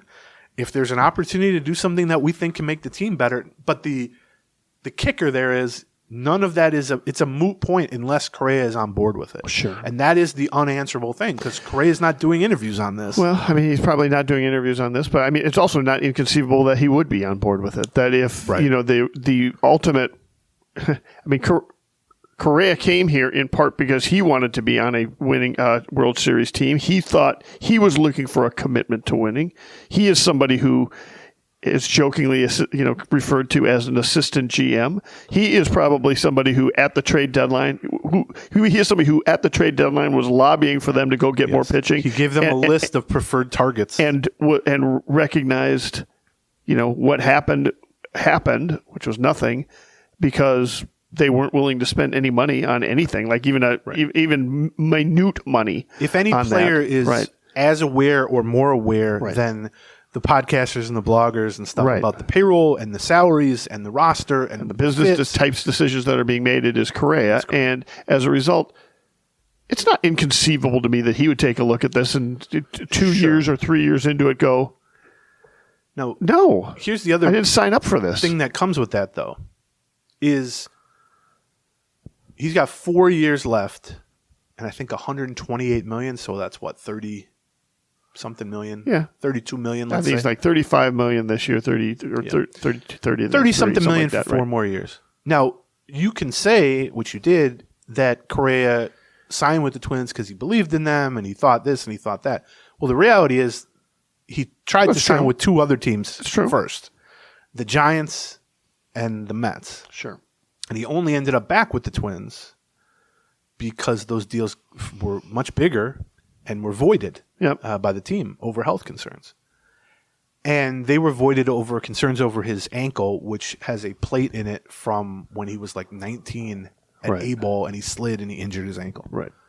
But when you give him an MRI or an X-ray, that pops up, and it was reason enough from the Giants and the Mets perspective to say, we're not going to give this guy $300 million or Sure. a 12-year deal or whatever. And so he ended up back with the Twins on a 6-year, $200 million deal.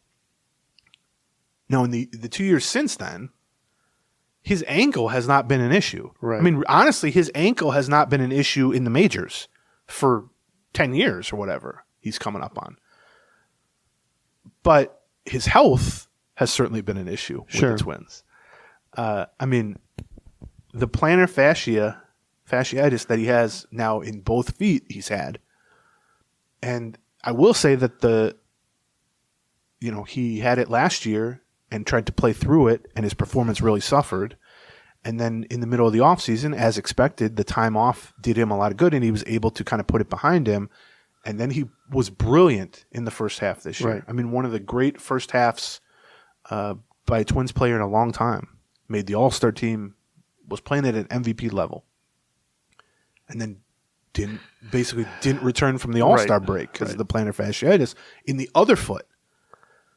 So you would hope, well, okay, the time off will heal that, and then he'll come in and he'll have gone through it on both feet. That's a little weird that you had it on both feet, because my understanding is they shouldn't be related. Right. They should be equally random on both feet. Right. But the problem with the second one is that it's on the same foot as the screwed up ankle Sure. from 10 years ago. Right. And I'm not saying those are related. Dr. Gleeman knows enough that those are not related. Right. However, it did affect the type of rehab he could do with it, or the type of PT he could do with Sure. it.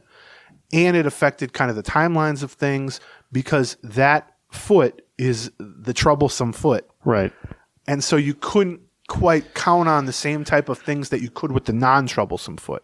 So this is just a very long way of saying, even if Correa either wanted out, which I don't think is the case, or were just willing to be talked into leaving, let's say, are we certain that there are other teams that are chomping at the bit to take on 4 years and $128 million of a guy, by the way, that they had a chance to sign for that much money for 5 or 6 years 2 years ago when he was healthier?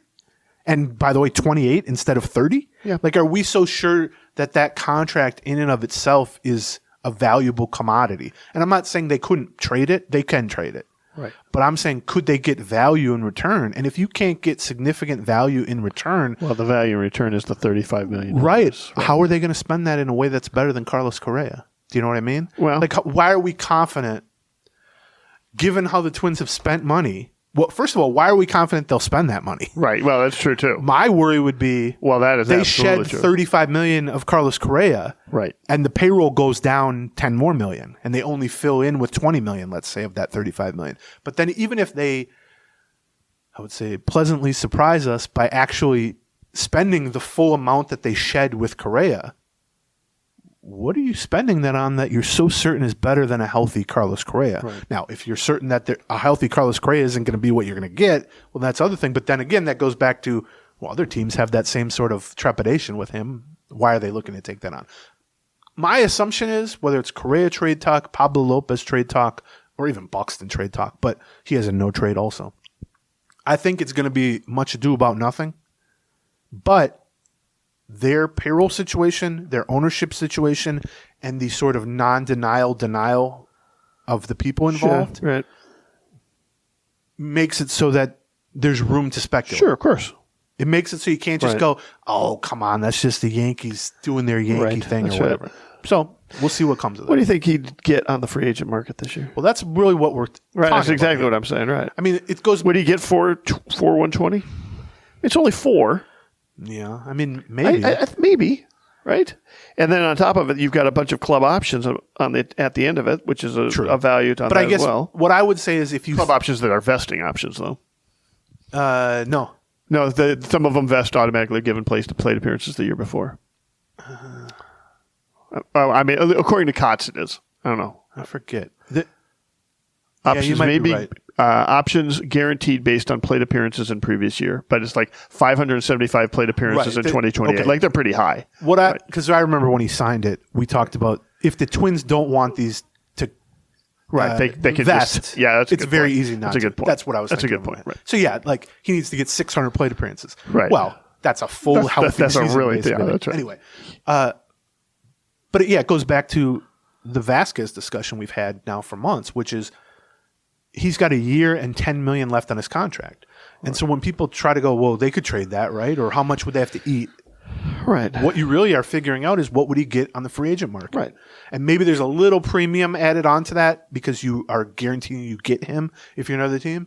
And so when you say is Carlos Correa's contract of 4 years and $128 million, not only tradable, I do think it's certainly tradable, but the real question I have is it tradable for value beyond just not having his contract?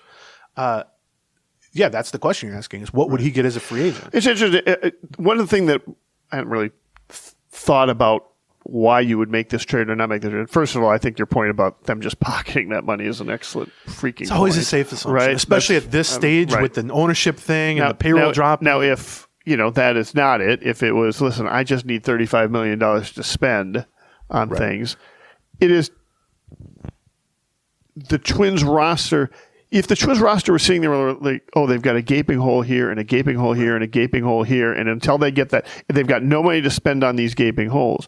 But that's not really where they're at. Right. They're the opposite of that. They've got pretty much coverage in most of the spots. Like you can identify some needs. I'd love to have a power hitting right-handed first baseman or whatever. But adding in an average-ish player doesn't really raise the level for them at most spots. And I don't need you'd have to go out and like say, listen, we are just so sure Brooks Lee is going to take over shortstop, right, and be positive. And then meanwhile, we aren't as sure about first base, so we're going to go sign Rhys Hoskins to a fourth and a fifth starter for $10 million each. Right. And but there are years where that would make sense. There are a lot of years for the Twins where that would make sense. And there are a lot of teams now for which that would make sense. But to like trade Correa and free up $30 million and spend that split that among 3 average-ish players in free agency, I don't really think that helps the Twins. No, it doesn't really move the needle, I don't think. So, I also just think as we get back to like what is his trade value, and I ranked him, I don't know, 18th on my trade value list because he basically to me has neutral trade value in my mind. Sense, yeah. But it only takes one. I mean, you only have to convince one team. Right. But my question would be, who's lining up to pay him $128 million over 4 years at age 30?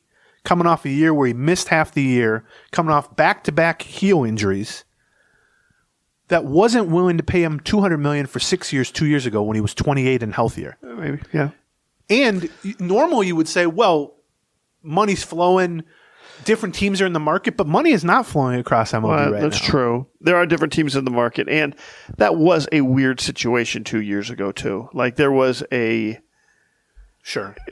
the whole MRI thing just put everything into such a flux that nothing was playing by the regular rules. But I mean, his MRI is still going to look the same. I think there are probably teams in that offseason who took a looked at him and said, well, we're not even on his radar. There's no chance we're going to be on his radar. Who, had they known that the price was going to be closer to 6 years and $200 million as opposed to 12 years and $350 million, might have paid a little bit more attention to that offseason. It was also, I mean, the Twins themselves probably wouldn't have been in that at all, except that he had been on their team the year before. Sure. Like, they were willing to kind of monitor the situation because of that. It was a good year for shortstops, although I will say, like, there is a very good shortstop Adames on the market, who I think is younger and not as good maybe, but close and healthier than Correa. So yeah, it's an interesting. Again, I think it will be a moot point. I think Carlos Correa will be in the opening day roster, but I don't think you can close the door on the speculation in the same way that you might for other situations. What kind of odds would you need to have to bet that he would to put $100 on him going? I don't like to gamble. You need 20 to 1 odds, right? Sure. Yeah. Would you do it at 10 to 1 odds? Just that he won't be on the opening day. That he won't be in the traded. organization. Yeah. That would you? I'll bet $1,000 to your $100 where I get he's in the organization. Let me ask you this: in this scenario, do I have $100? You don't have $100 right now? I was going to say, sweet. I got $100. It's great. What a life to lead. 20 to 1 I'd take. 10 to 1. Yeah. And then the other takeaway from the media open house or whatever was Zoll was asked kind of, okay, now you're stepping into this. He's been here. It's right. Honeymoon's over. Well, yeah, I told him honeymoon's over. I didn't even realize I told him that. But it certainly sounds like some BS, I would say. Gloves are off. Yeah. Yeah. Poor Jeremy. No, I think, he knows about me. Yeah. I don't want to act like I'm but I don't know that he's like the biggest fan necessarily to begin with. So that's why I was kind of trying to joke with him. But he was basically asked, what's his off season? Like it's a here's one thing I did say.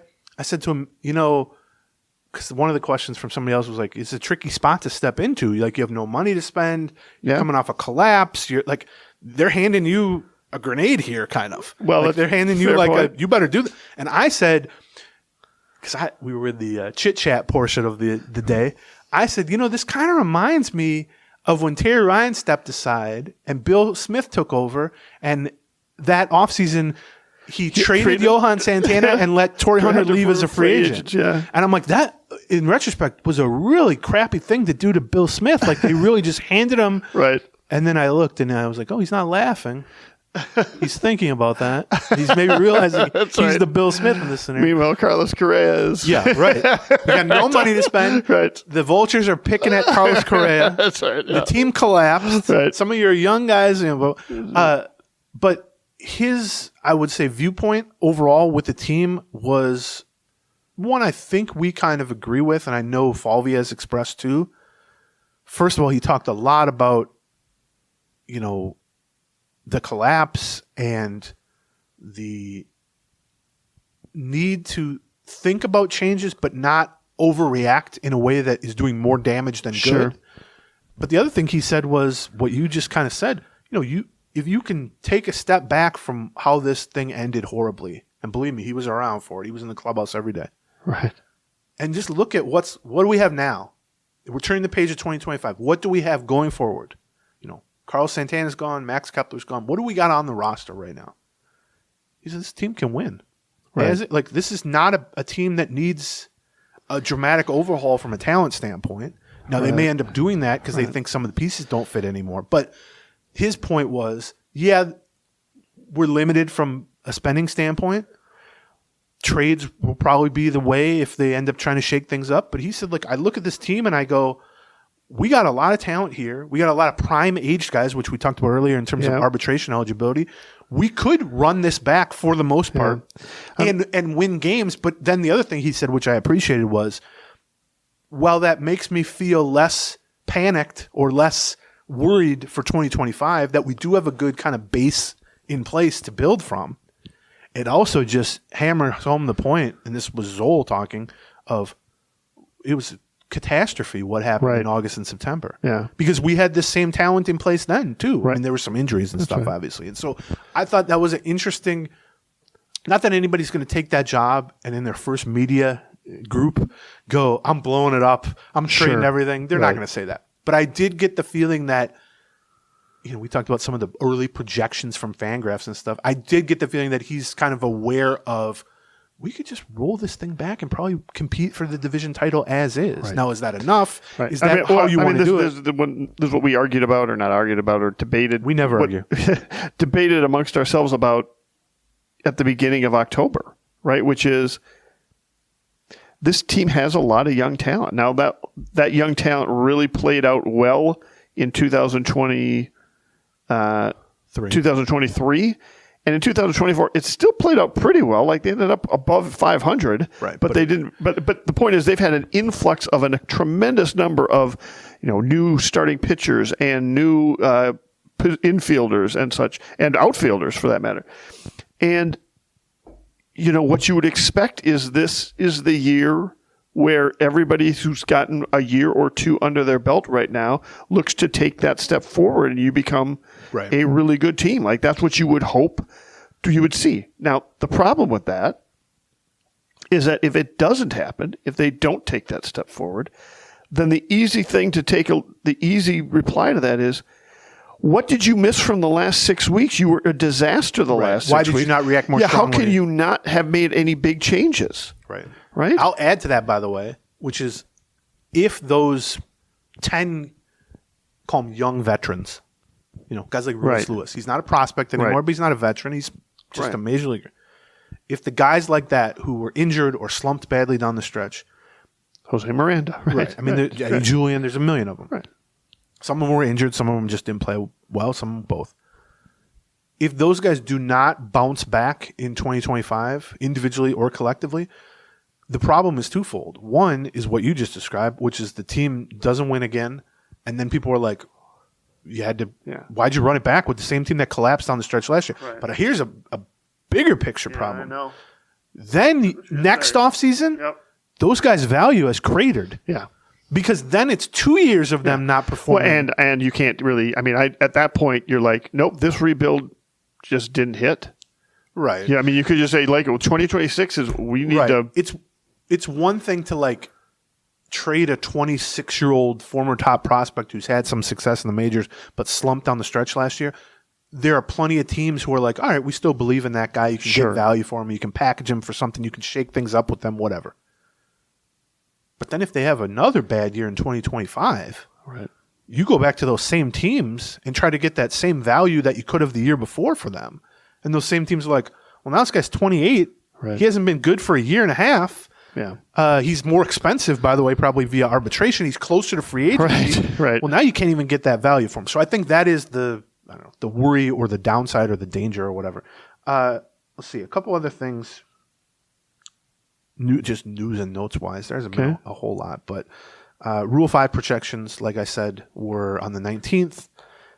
This wasn't a big. So we've talked so much. Becky jokes that she never wants to learn what the Rule 5 is. She just likes to hear me constantly writing and talking about it. Or Rule 5. And she's like, what? Because I'll be like, what were the first 4? These are the conversations. Okay, right.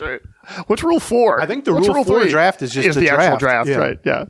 I don't know. Do we know Rule 1, 2, and 3? 1, 2, and 3. I don't know what the hell. We should probably find out. Nah, it's more fun not to. But just a very quick explainer on what the Rule 5 draft is. So, the Rule 5 draft is intended.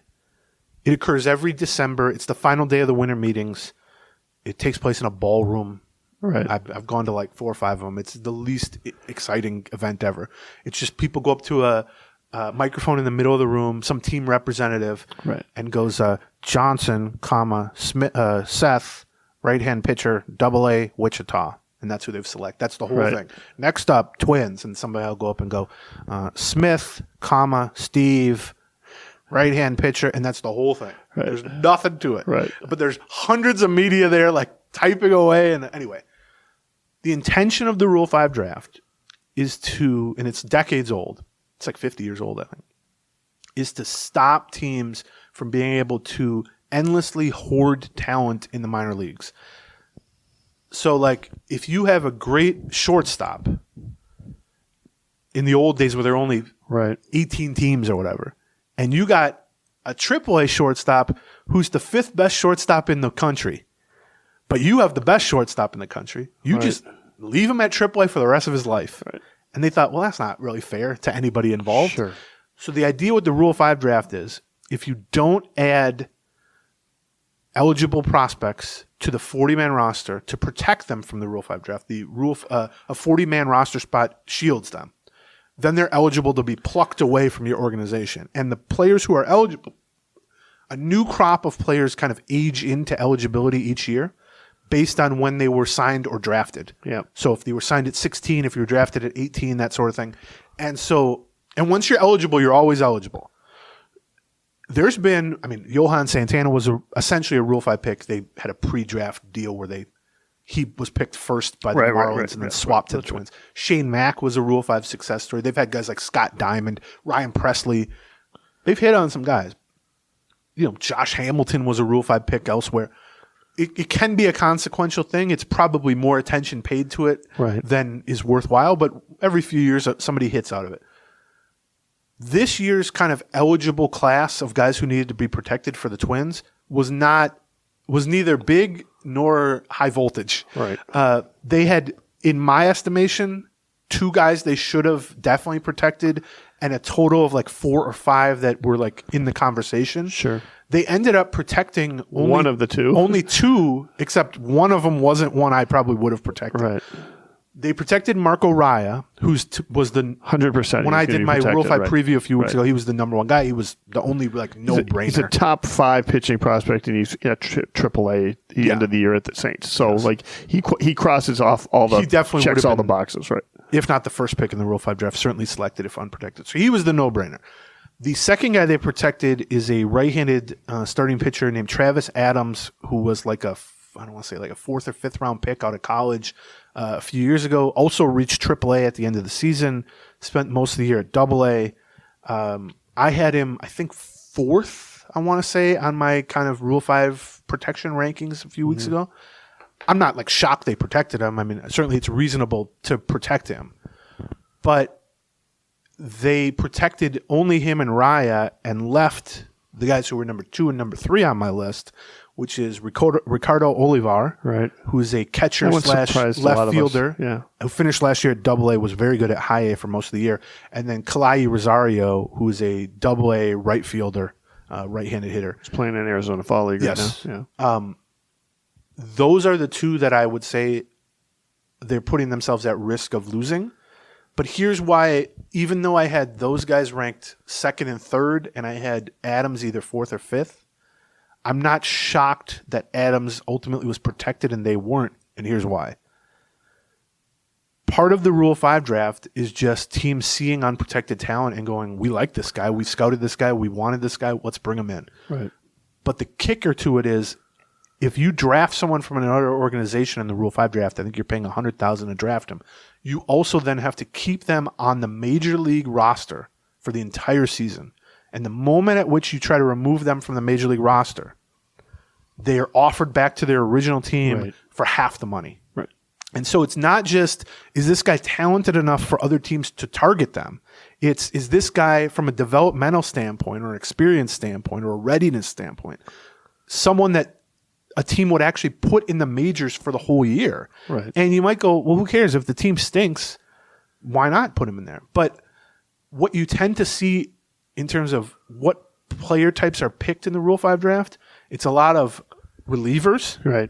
It's a lot because you can just stick a guy in a low leverage bullpen. It's a lot role. of bench situations. Yes. Utility infielders who, might only get 200 at bats, but they can play some defense. They can pinch run. They can be on the team.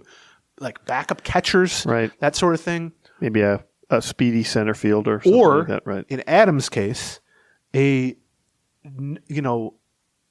high floor, low ceiling, back end starting pitcher who's like basically AAA major league ish ready, right? Who can just be slotted into a long relief swingman role or something like that. Yeah, nobody he can do that, and maybe we send him back to the minors next year or something like that, and develop him into a starter. So he's more whereas like a corner outfielder. A right-handed hitting AA corner outfielder, it's a lot trickier unless a team just stinks and wants to go, we'll just play him every day. Who cares? Right. But those guys aren't ready to play every day in the majors. They barely were good at AA. It's a much less targeted player type.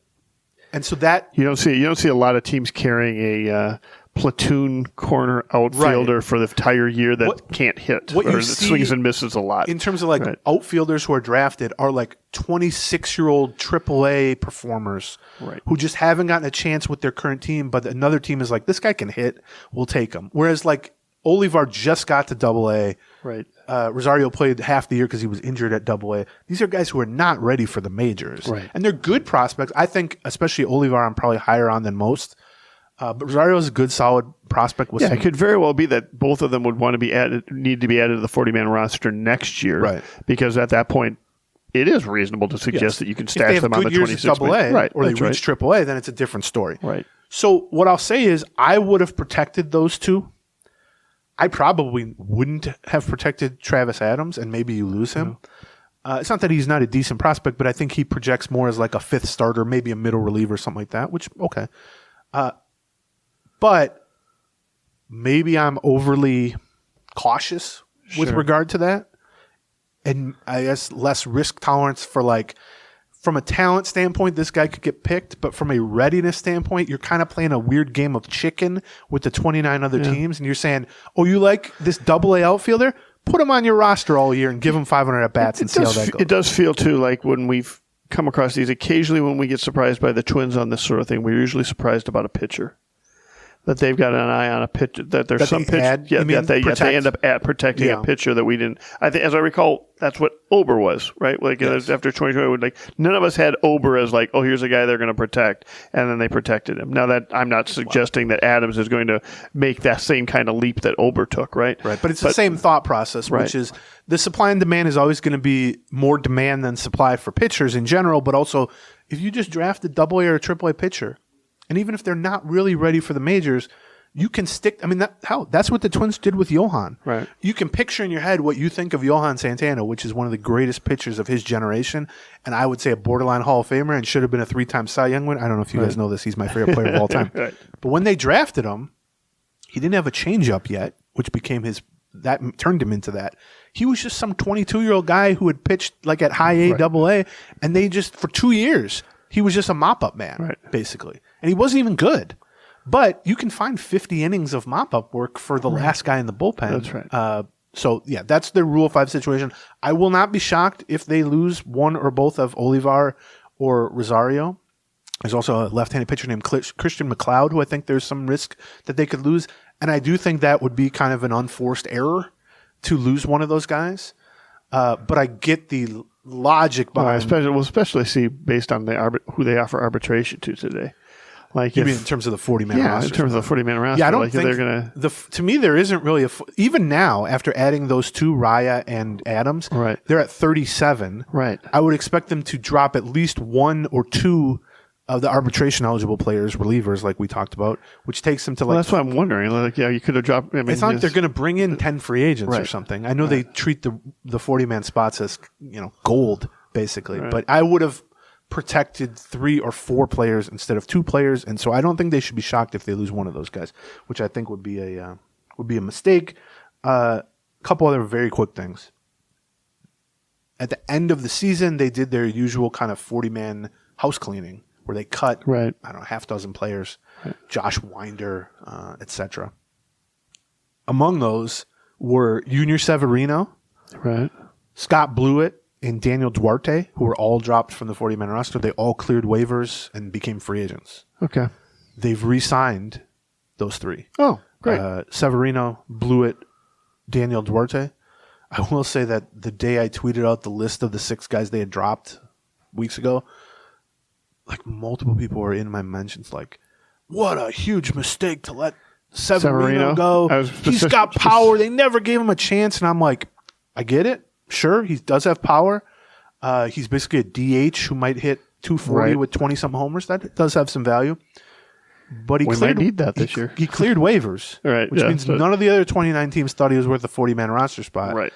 And now they've just re-signed him to a straight-up minor league deal. So he'll be back with the Saints minus the 40-man roster spot. Right. Scott Blewett, I think, is a major league reliever. Yeah. Like if you he had a nice year. I mean, a nice mini year. 20-something innings. Yeah. Right. I mean, if he's better than 40 relievers in the majors. Not with the Twins, but I just mean there are like 1 or 2 relievers in every bullpen that he's better than. Right. But he's a marginal guy. He's 28 or whatever. So having him at AAA, I think, is a good thing. Duarte made the opening day roster. He was the only surprise really on the opening day roster as a middle reliever after a good spring. He had been a minor league signing, but then he blew out his elbow, had elbow surgery in May, so he's going to be recovering from that. But he'll be back too. couple other very quick things. Luis Gil, Oh yeah. former Twins prospect who was traded away for Jake Cave in 2018, 7 years ago, Yeah. when he was, I believe, 19 or 18 at rookie ball. Was not a top prospect, had been signed for a few $1,000s shortly before that. Went to the Yankees, blew out his arm, came back, was named AL Rookie of the Year Right. a few days ago. He's 26 years old. Twins faced him this year. Yeah. I had a Rookie of the Year vote, and I voted for him. Yeah. And he ended up winning. I was worried because I didn't have Colton Cowser, who finished second, the Orioles corner outfielder. He was not in my top three. My top three were Luis Gil, Cade Smith, who was the setup man for the Guardians, who was awesome, and then Mason Miller, who was the 102-mile-an-hour throwing closer for the Oakland A's now, not even Oakland. And I knew, like, I get the sense that people think Cowser's going to win, I thought. And I was like, oh, I'm prepared to. I'm just going to vote what I think is right. Sure. That's why I'm voting. Right. Well, that's why they gave me a vote. But I was, like, prepared for Orioles fans to be furious with me. Right. And he ended up, Gil won. So I was like, okay. Cowser finished 5 points behind him because it's like a 5-3-1, I think, voting. Okay. Because you fill out 3 spots. And I thought, oh, my God. If I would have had him first, that's 5 points. Right. But here's the thing. I wouldn't have had him first. Right. Plenty of people, Gil won, so putting Gil first. So if I would have had him second instead of not on my top 3, 5 and 3. Yeah. Right. he still would have finished right. a few That's short. right. So don't blame me, Orioles fans. I just thought he was like an okay, above average corner outfielder, Trevor Larnach-esque. But to me, like a mid-rotation starter and 2 elite relievers are more valuable, I guess, than that. I don't know. That's how I viewed it. But yeah, so basically Jake Cave won Rookie of the Year in a weird way. Congratulations, Jake. Yeah. Jake Cave's still playing, by the I way. was going to say, did he finish the year on a major league I roster? don't know, but he spent most of the year with the Rockies. Rockies, right. I don't know why. He hasn't hit for 5 years, but hell of a guy, and they pay him. That's it. Let's see. There was Cole Irvin, who Twins fans may remember, maybe not remember. In mid-September, when they had no pitching, they claimed him off waivers. Oh, yeah, right. And we assumed, he's going to be like like we talked about with Rule 5 picks just now. Mop up, long relief. And then we look up and he's, pitching against the heart of an order. Right. Bases loaded, 6th inning, whatever. And he pitched badly twice and then they cut him. He's headed to Correa, which sounds about right. That the Twins claimed the guy off waivers, put him into a medium leverage role in September, cut him, and then he isn't even going to be in American minor leagues. He'll be for the Deucin Bears, I think. Oh, yeah. We actually saw them play. I don't know. Did you really? Yeah. I think they share the stadium with the LG Twins. I think you're right. In Seoul, yeah. I believe that was Jordan Balzovic's team. Oh, I want to okay. say. So maybe he'll be right. teammates with him. That'd be cool. He gets $1 million, which is I learned that's the cap for American players in Korea. That's as much as you can $1 get. million a season. Now, All right. I get why he'd go there for $1 million. Sure. Because first of all, that's $200,000 more than the major league minimum. Right. And he's not guaranteed the major league making minimum. the major He might league be minimum. making $85,000 at AAA. Seoul's a fun city. Yeah, sure. Lots of fun. And maybe John Bonus will come watch you. Doosan Bears are in Seoul, so yeah. Did I say that right? Doosan? Yeah. Okay. You don't know. I don't know if it's Doosan or Dasan. I You can't were just remember. a tourist. Yeah. And Stephen Okert, another lefty reliever who was cut by the Twins, signed a minor league deal with the Houston Astros. Okay. Well, he's from Texas, so that makes sense. There's one other thing. Scott Boras did his usual media scrum at the GM meeting. Okay. There'll be another one At the winter meetings. Right, which yeah. I will not be in attendance at. But This was the warm-up. yeah. My favorite thing, I've talked about this before, but my favorite thing about Boras as it relates to media is media members, guys like me, will sit in a room or at a bar and talk endless amounts of crap about Scott Boras. How cheesy he is, how overrated he is, how he's a snake oil salesman, how he, this and that, and that he uses people, he blah, blah, blah. And then he will step up in front of a room full of media members and they will run to interview him and trample each other as if there's one remaining toy at a toy store on Christmas. And I just thought, the first time I experienced that, I'm like, isn't this the same guy you all been crapping on? And now you're jumping over each other to stick a microphone in face you can hear these cheesy one-liners that he's thought about on the plane ride over here. Yes, that's how baseball writers are. But he did say something interesting about the Twins and Royce Lewis. He was asked about I think Ken Rosenthal wrote about this, or maybe Dan wrote about it, about second base and Royce Lewis. And in the past, Boris has been pretty strongly against moving to the outfield, changing positions, that sort of thing. He's kind of said, we think Royce is this, not that. And this time, he said, well, that's a decision the Twins can make. And he said, I've always compared Royce Lewis as a Ryan Sandberg type of player. All right. And, if people aren't familiar with Ryan Sandberg, he was a Cubs second baseman for about 15 years, and he's one of the best second basemen of all time. Sandberg, you make too much money. Is that a Wrigley chant? That was a Philly chant, Yeah. Veterans Stadium chant. He was a Phillies prospect, Yes, and one of the worst trades of all time, traded to the Cubs. Yeah, and he had one of those contracts that made everybody lose their minds.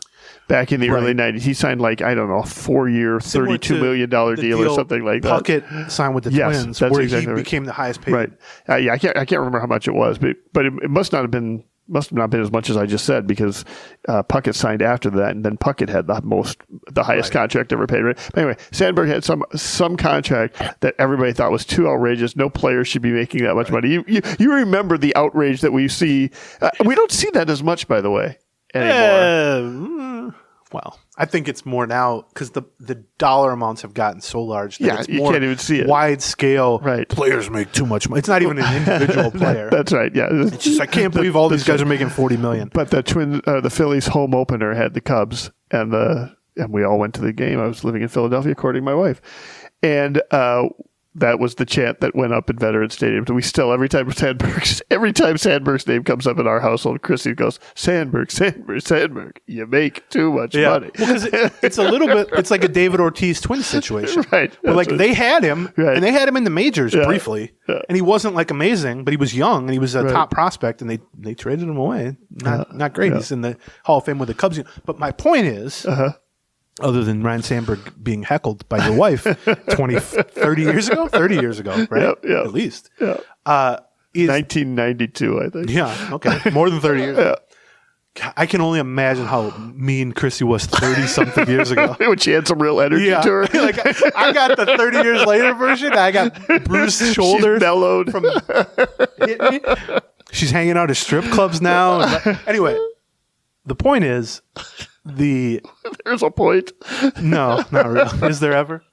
The kind of softening of Boris is Lewis's agent. Sure. The softening of Boris's stance, publicly at least, with regard to the Twins' handling of Royce Lewis, I think says a lot about how Royce Lewis is perceived now compared to a year ago or 6 months ago or even 3 months ago. And I don't want to make too much of his struggles down the stretch, but I think Boris is basically kind of admitting now they're free to do what they want with him, right? Wherever they think he's best suited. Right. Now, the argument the issue that Lewis had during the season in the second half was, I don't want to learn this on the fly in the middle of a pennant race because I don't want to embarrass myself, and I get that. But if they tell him you're going to play some second base next year, and I will be surprised if he doesn't play some second base next year, and I don't mean one game. Right. I mean if he's not part of a second base mix. And third base and other spots maybe. But I think the notion that he's sort of different than everyone else when it comes to positional flexibility is gone now. Right. I think Brooks Lee's emergence, Luke Keeschel coming up as a possible second baseman maybe changes some things a little bit. Carlos Correa at shortstop. The Twins play everyone everywhere other than Buxton and Correa, basically. Willie Castro, Brooks Lee played everywhere. They value flexibility, especially in the infield. And so why is Royce Lewis any different? And so for Boris to take a public tone of, well, yeah, Twins can, I'll leave the Twins alone with that decision. It's their decision to make. And, hey, I comp him to a Hall of Fame second baseman. Now that's typical, tooting his player's horn to say, oh, he's a Hall of Fame second baseman. But it's a Hall of Fame second baseman. Right. He's not comping him to Adrian Beltre or Brooks Robinson or something like that. So something to keep in mind when you're trying to map out. And then Ryan Sandberg had a 4-year, $28 million contract. Just did a check on my memory. So that was post Puckett. Had to be because Puckett's was only worth like I want to say too. $3 or $4 million. Yeah, I think so too. Maybe So he I'm must wrong, have signed just before Sandberg or something like that, right? And it looks like Sandberg played 2 years in that contract and retired sometime during the second year. Yeah. So he retired part way through that year, so he only got paid a portion of that on the back for the third and fourth year. So Chrissy should take back half of her heckle. That's right. That's right. Yeah, so it must have been like because I know he had injuries at the end of his career. And then the last thing I wanted to mention was that Jace Tingler, the Twins bench coach, was on a radio show. I want to see MLB Network Radio or something like that, and was asked about Griffin Jacks, which is a topic we've talked about a lot. We broke this down a lot, and said something along the lines of, "Yeah, we're open to it. We'll see in spring training." And of course, everyone who thinks that's a good idea went, "Ooh, they're going to do it." Right. Jacks has made no secret about the fact that he would be interested in doing that. I've talked to him about it. Like he said, "Yeah, I'd be into it." The point he makes is, yes, I sucked as a starter. He doesn't quite say it in those terms, but he did suck as a starter. He wasn't even a prospect really as a starter. He only started for the Twins in 2021 because they had a terrible pitching staff. Right. They just needed someone to eat innings. And he had a 6-something ERA.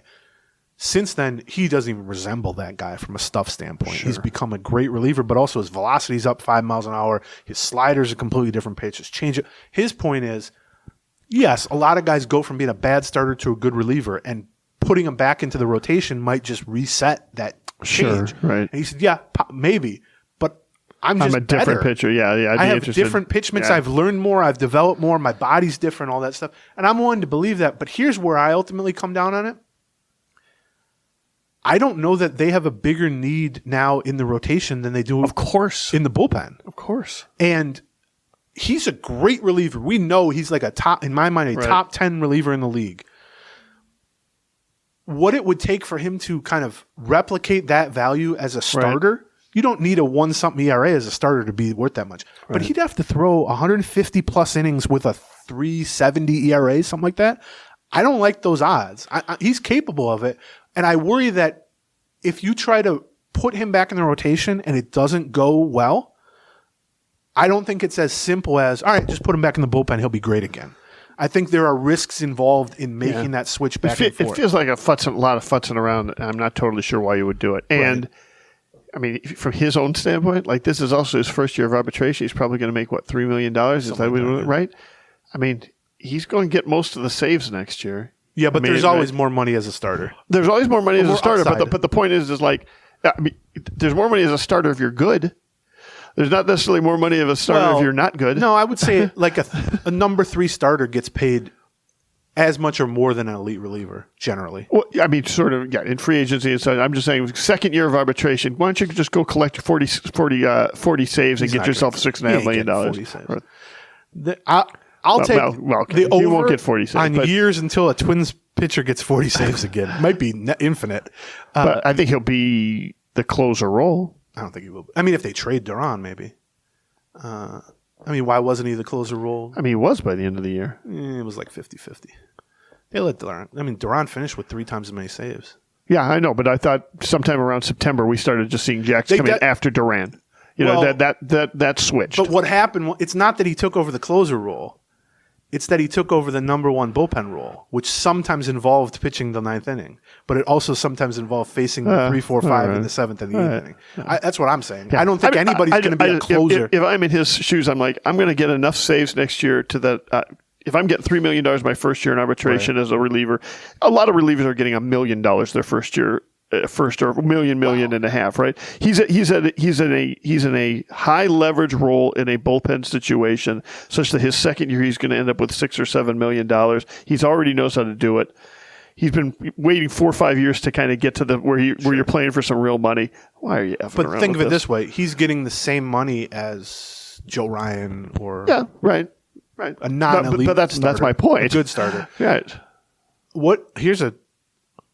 Give me an over/under, set a line on Griffin Jack saves in 2025. Let me take a look. He had 9, I think, last year. What did Durant have this year? 20-something. Mid-20s, something like that.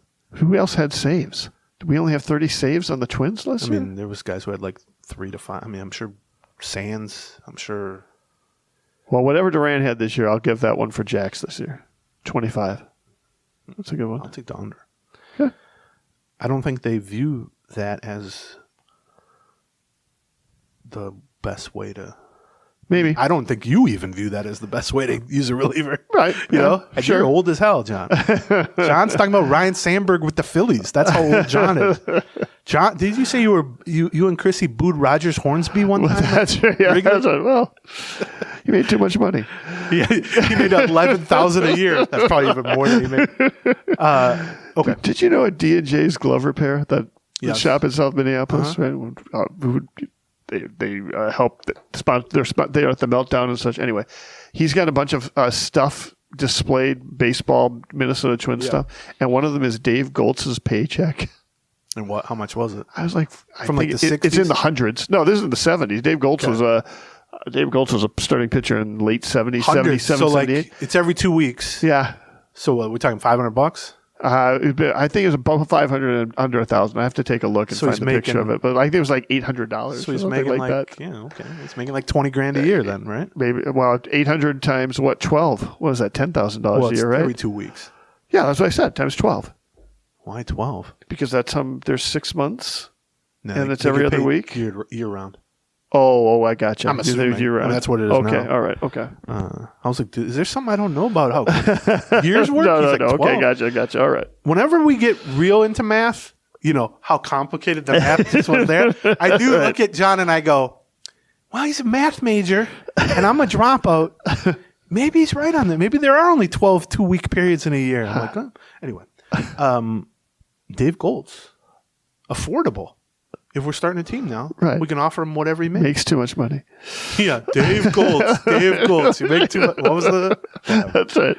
All right, I think that's it. We if you made it this far into the show, first Right. of all, get your head checked. Second of all, during the off season, especially around Yeah, if you like Thanksgiving, really Christmas. long shows, we've got good news for you. Okay, I'll say 2 things. One, while John was in Europe, we put out 2 episodes that were Egypt, but yeah. what did I say? Europe. Europe. Fine. Next to Europe. It's close. Sure. I don't know. It's not America. Go to Europe, take a right. Take a right. Yeah, I like directly as if you're just looking at a map on a Right, wall. That's right, yeah, okay. that's right. I like. Hey, just turn right, honey. Just keep driving right. Go up. Actually, we're gonna go to Antarctica now. That's Go right. up. That's it. Anyway, we put out back-to-back like 3-hour mega episodes, Yes. and the response to them were surprisingly good. Yes. I thought people were like, God, shut up already, which you may be seeing now. Those are available on the Patreon to anyone who signs up, along with the entire archive is free to anyone who subscribes. Right. And the other thing I wanted to say was that we kind of dial back the frequency of the show during the off season. Obviously, Sure, it's yeah. more reactive Yeah. in terms of when a move happens, we do a show. Free shows, in particular, will be scaled back. Yeah, they're about every other week right now. So we're not going to do another free show probably till first Friday of December. Now, if you hear that and you say, "Oh man, I still would like some Gleeman and the Geek in my life during those down periods," go to patreon.com/Gleeman, Patreon, patreon.com/Gleeman. We'll be doing, I would say, at least 1 episode a week on the Patreon side. Right. And then the other key thing is if/when the Twins make moves of any real substance, signings, trades, whatever, that we deem like at all interesting, we will be doing emergency or what did I call it? Not emergency, but urgent care. urgent care episodes. I think it was the Jay Jackson signing. We're like, this ain't an emergency, really. Or urgent care. Urgent care. Urgent. Reacting to those in real time, and those will be for Patreon. Plus special guest episodes. Yes. Plus mailbag episodes where you provide the topics and we talk And about the your whole topics. archive. That's right. All the archive, right? That is Patreon, patreon.com/Gleeman. We'd love to have you join us. It'll probably end up costing you, it's $1 an episode. So $3-4 a month through the my off guess, season. maybe $5. Yeah, we'll see. And if they make a trade, you'll get either that night or the next morning a reaction to it. So yeah, join the thousands of other people. And I know that sounds like I'm kidding, but Honestly, true. like 4,000 people. and if not, we still love you, and we'll talk to you probably in a couple weeks. Yeah, thanks very much to our sponsors. They include BetterHelp and also Soda Stick. and a special Blackstack, and our a presenting special special thank you to our presenting sponsor Blackstack, who is now being distributed in all of Greater Minnesota. Just so stop by your favorite liquor store or the Blackstack Tap Room and grab your favorite brew. Try something new. I hope that the Twins don't update our respective media scouting reports with this show. All right, bye. Gleeman